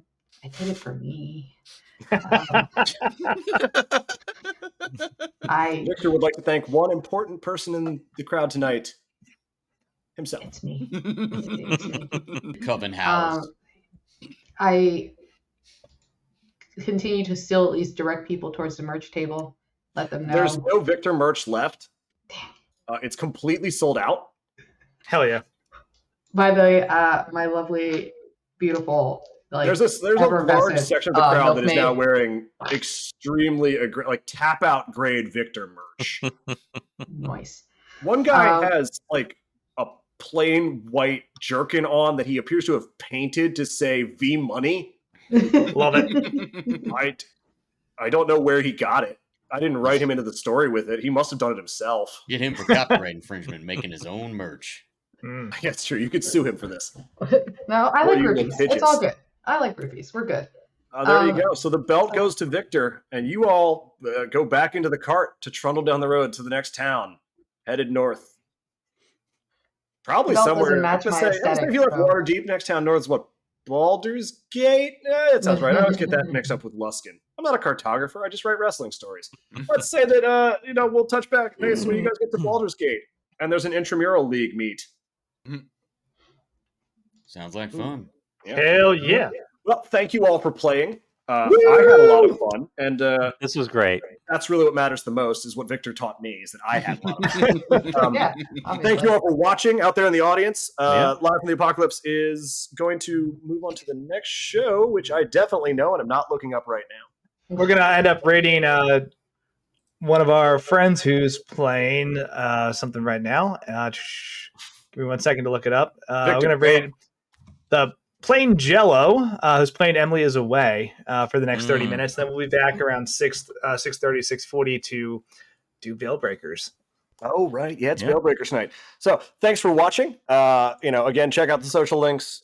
If you're so inclined and you'd like to, please donate to Extra Life. It's a great cause. Money Thank goes you all who to have hospitals. donated already. Mm-hmm. Money goes to hospitals specifically just to fucking buy grip it, rip it, games, baby. toys, amusements for kids who Slump are that down, inpatient, dude. admitted, Shit, yeah, dude. make their lives Crack better. one for the big boy. So if you can, we'd appreciate if you could donate to them. And that's all I got. Play us off. Hell yeah. All Hey, right. you're going to see the All thanks for watching screen. You're going to hear some music, and then the raid's going to kick off. So stick around. Throw Plain Jello a follow and just hang out. We'll be back in about 30 minutes to continue this epic weekend. So thank you all for everything, and thanks for watching.